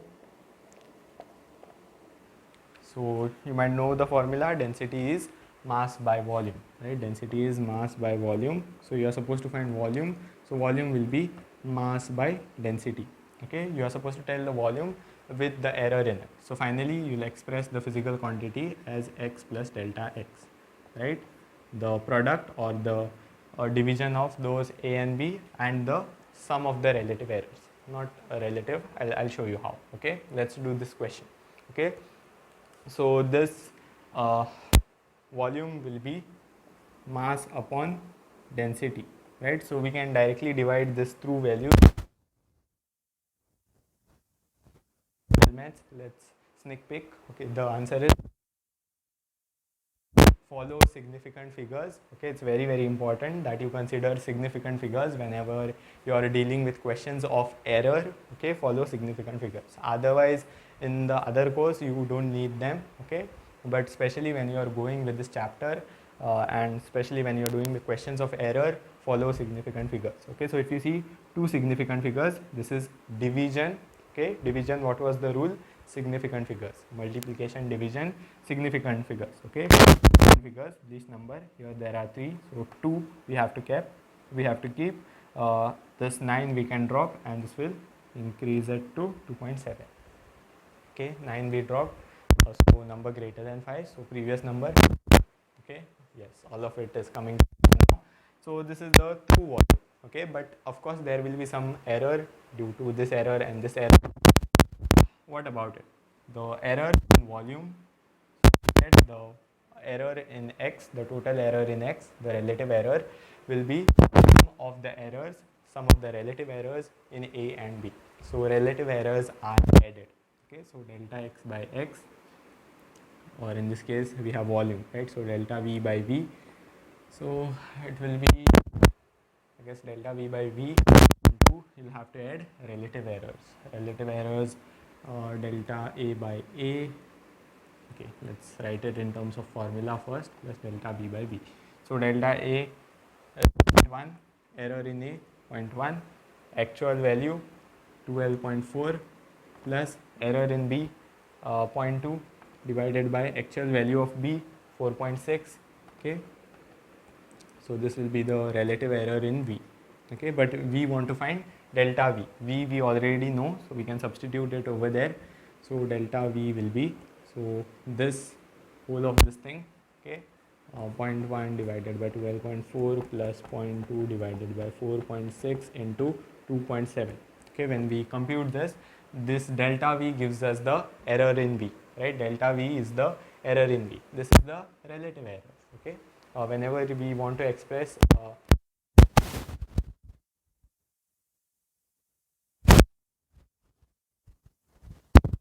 so that's why we are finding delta v from here. And what is that? Sneak peek, that is 0.14. Okay, mental maths, I didn't speak. Okay, so final volume will be v plus delta v. V plus delta v, that is 2.7. V value is 2.7 plus or minus 0.14. Okay, so that should be your answer. I hope this numerical was clear. Just go through it once. Okay, so in case of multiplication and division, relative errors are added. So let me make a box for you, okay, to summarize it. So plus or minus, okay, in case of addition or subtraction, just add the errors. Okay, add errors, just blindly add the errors. Okay, it doesn't depend whether you are adding or subtracting, that will affect the true value. Okay, for errors you just blindly add the errors. In case of multiplication or division, add relative errors like this. Okay, so that's the summary over here. So let's move to the next section now. So before we go to the instruments, which are vernier caliper and micrometer screw gauge, just one topic remaining. This is also based on your error in operation. So basically, if you have x to be defined as a to the power n and b to the power n. Okay, so if you have powers, okay, it's just like division only, but you have powers now. Okay, so what will happen due to this powers? The relative error in x, so it's again division or multiplication. So in this case, you will just have to add the relative errors, but also consider the power. Okay, so you'll have to do it this way. Bring the power down. So you actually use logarithm. You apply log actually, and then solve it. So that is the way actually how you do it. Okay, in order to derive. Okay, but here we are not concerned about the derivation. So in case of powers, you have to add the relative errors but consider the powers also. Okay, bring down the power, multiply it by the relative error in A plus m times the relative error in B. Okay, so let's solve some questions on this. This type of questions are pretty common. Okay, so let's solve such questions. So if you are given the time period as 2 pi under root L by G, okay, you are supposed to tell the error in T. So error in time period, if the error in length delta L is 1%, okay, you are given the percentage error in L. So percentage error in L is 1% and percentage error in G is 2%. Okay, find the error in time period. It's very simple. So the percentage error in time period will be basically delta T by T. So 2 pi, if you see over here, is a constant, right? There is no error in a constant, so you can just neglect it. And root, I told you root is nothing but raised to power half. Okay, something that I said in the beginning of class. Okay, so root is basically raised to power half. Okay, so both of these terms are raised to power half. Okay, so just consider that half into relative error in L plus half into relative error in G. Okay, acceleration due to gravity. So the error in time period, now you want percentage error, so you'll multiply each term by 100. Okay, if I have to do it step by step. So here delta L by L into 100%. So this is nothing but percentage error in L plus half times delta G by G, percentage error in acceleration due to gravity. Okay, now just substitute the values. Half times percentage error in L, 1%. Okay, plus half times percentage error in G, 2%. Okay, so if you see, this is a 1 and this is half, 1.5, so 1.5. So 1.5% is the error in time period. Okay, so clearly you can find it out. Okay, so if T was given, you could have written it T plus or minus 1.5%. Okay, you could have written it this way.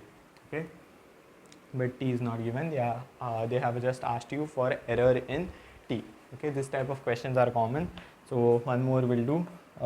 Here we have been given that radius, the error in radius is 1%. Okay, the percentage error in radius is 1%. What is the percentage error in volume? Okay, this is for a sphere. Okay, percentage error in measuring the radius of a sphere is 1%. Then what is the error in the determination of volume? Volume of a sphere, you might know, is given as 4/3 pi r cube. Okay, so you can see it is to the power, right? Here also we had to the power half. Okay, so this type of questions. Okay, so error in volume delta V by V will be 4/3 pi is constant, right? So no error in that. So 3 times the relative error in R. Okay, only depends on R, no other terms. So this 3 will come down, 3 times the relative error in R. Okay, so add the relative errors, but also consider the power, 3 times the relative error in R, and no other terms, so no addition. Okay, so 3 times the relative error, you can just multiply 100 on both sides, so it will happen like this. And so percentage error in R, directly you can substitute, it is 1%. So the error in the determination of volume is 3%. Okay, one more if you want to do.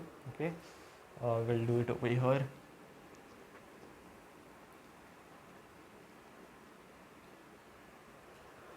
Okay, we are given that P is alpha cube beta square. Okay, this is some hypothetical term, I guess.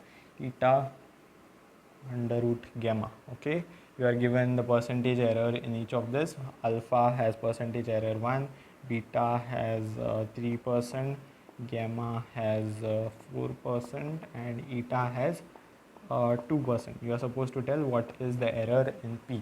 Okay, what is the percentage error in P?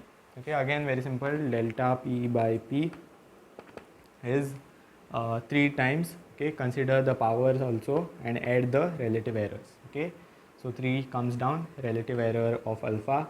2 comes down, relative error of beta. Then eta by eta. This is eta, Greek term. Okay, this is alpha, beta, gamma, eta. Okay, here the power is 1. So basically in multiplication or addition, you can treat this as a more general case of multiplication and division, right? So here the power is 1, so only 1 comes down. Okay, like in the case of multiplication and division without the powers. Okay, with power 1. And here gamma is raised to the root, which is raised to half, so half times delta gamma by gamma. Okay, so let's solve this. Alpha is 1% plus 2 times beta is 3%, eta is 2%, and gamma is 4%. Okay, first of all you'll have to multiply 100 throughout to convert this relative errors into percentage errors. Okay, so here we have 3%, 6%, 6%, and 8%, and there's something missing, 3%. 2 3s are 6, 3, 6, 9, 9 and 11, 11 and 2. Okay, 11 and 2 is 13. Okay, 13%. 13% is the error in P. Yes, that's from this section. Let me check if I have more questions. Yes, actually I have one. Okay, so let's do that one now.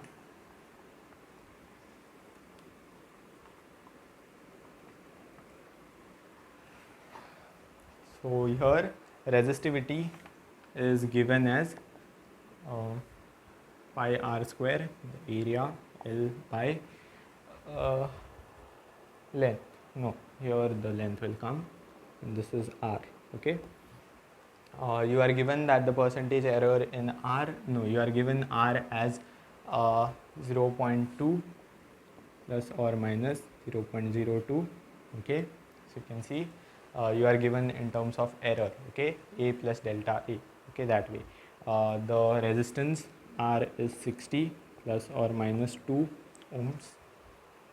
Then length is 150 and plus or minus 0.1. Okay, you are supposed to find the relative error, I guess. No, the percentage error in your row. Okay, find percentage error in resistivity. Find this. Okay, so basically find the fractional error, the relative error, and multiply it by 100. So if you know, the relative error is given as the sum of the errors, right? Sum of the relative errors. So it will be delta r by r, 2 times of delta r by r. We have a power, right? So 2 times pi is constant, 2 times delta r by r plus, here the power is 1, so directly here also power 1, so delta L by L. Okay, so far so good. Now add this. Now first of all, shall we, okay, we'll do it over here. The error in r over here, right? This is r plus delta r plus delta r, or a plus delta I. Okay, so error in r is 0.02 divided by 0.2 plus the error in r divided by r. Okay, error in r divided by r, so 2 by 60 plus the error in L, 0.1 divided by 1 by 150. Okay, so let's calculate this. Okay, let's do mental maths now. Okay, so this, if you see, is 10 times of that, right? Okay, it's 1/10. Okay, I got stuck. It's 0.1. Okay, this is 0.1, and here 2 by 60, 1 by 30, 1 by 30. Again, we can write it as 0.1 by 3, 0.1 by 3. 1 by 3 is 0.333 and 0.0333. Okay, plus finally we have this. So by 150, which is 0.01 divided by 15. 15 5 3s are, so 5 divided by 5 is 0.02, and by 3 is 0.067, I guess. Okay, impressive. Okay, so this is 0.2 this is 0.033 plus 0.0067. Okay, now add this. This will be 0.2 this 3367, I'm guessing. Okay, so this is the relative error in your row. Okay, and now of course, again I told you, you have to be very concerned about the significant figures, especially when dealing with questions of error. So drop it down. So if you see here, it is addition. In case of addition, what do? In case of addition, you'll have to consider decimal places, right? So least number of decimal places 1. Okay, here 0.2. Okay, decimal place is 1. Okay, so only one decimal place we want. Drop 7, this will become 7. Drop this 7, this will become 4. Drop 4, no effect. Okay, drop 3, no effect. So this is 0.2. Okay, so that is fractional error. So percentage error will be, I'm guessing it's what, 20%. Getting too high. Let me check. Okay, it's fine. It says 23.4. Did we make an calculation error? Okay, delta R by R.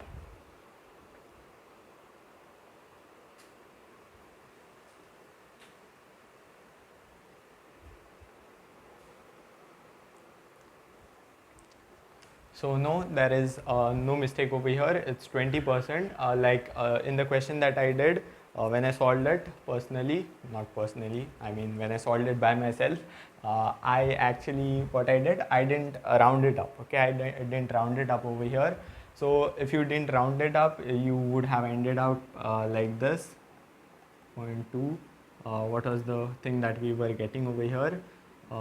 3367, something like this, right?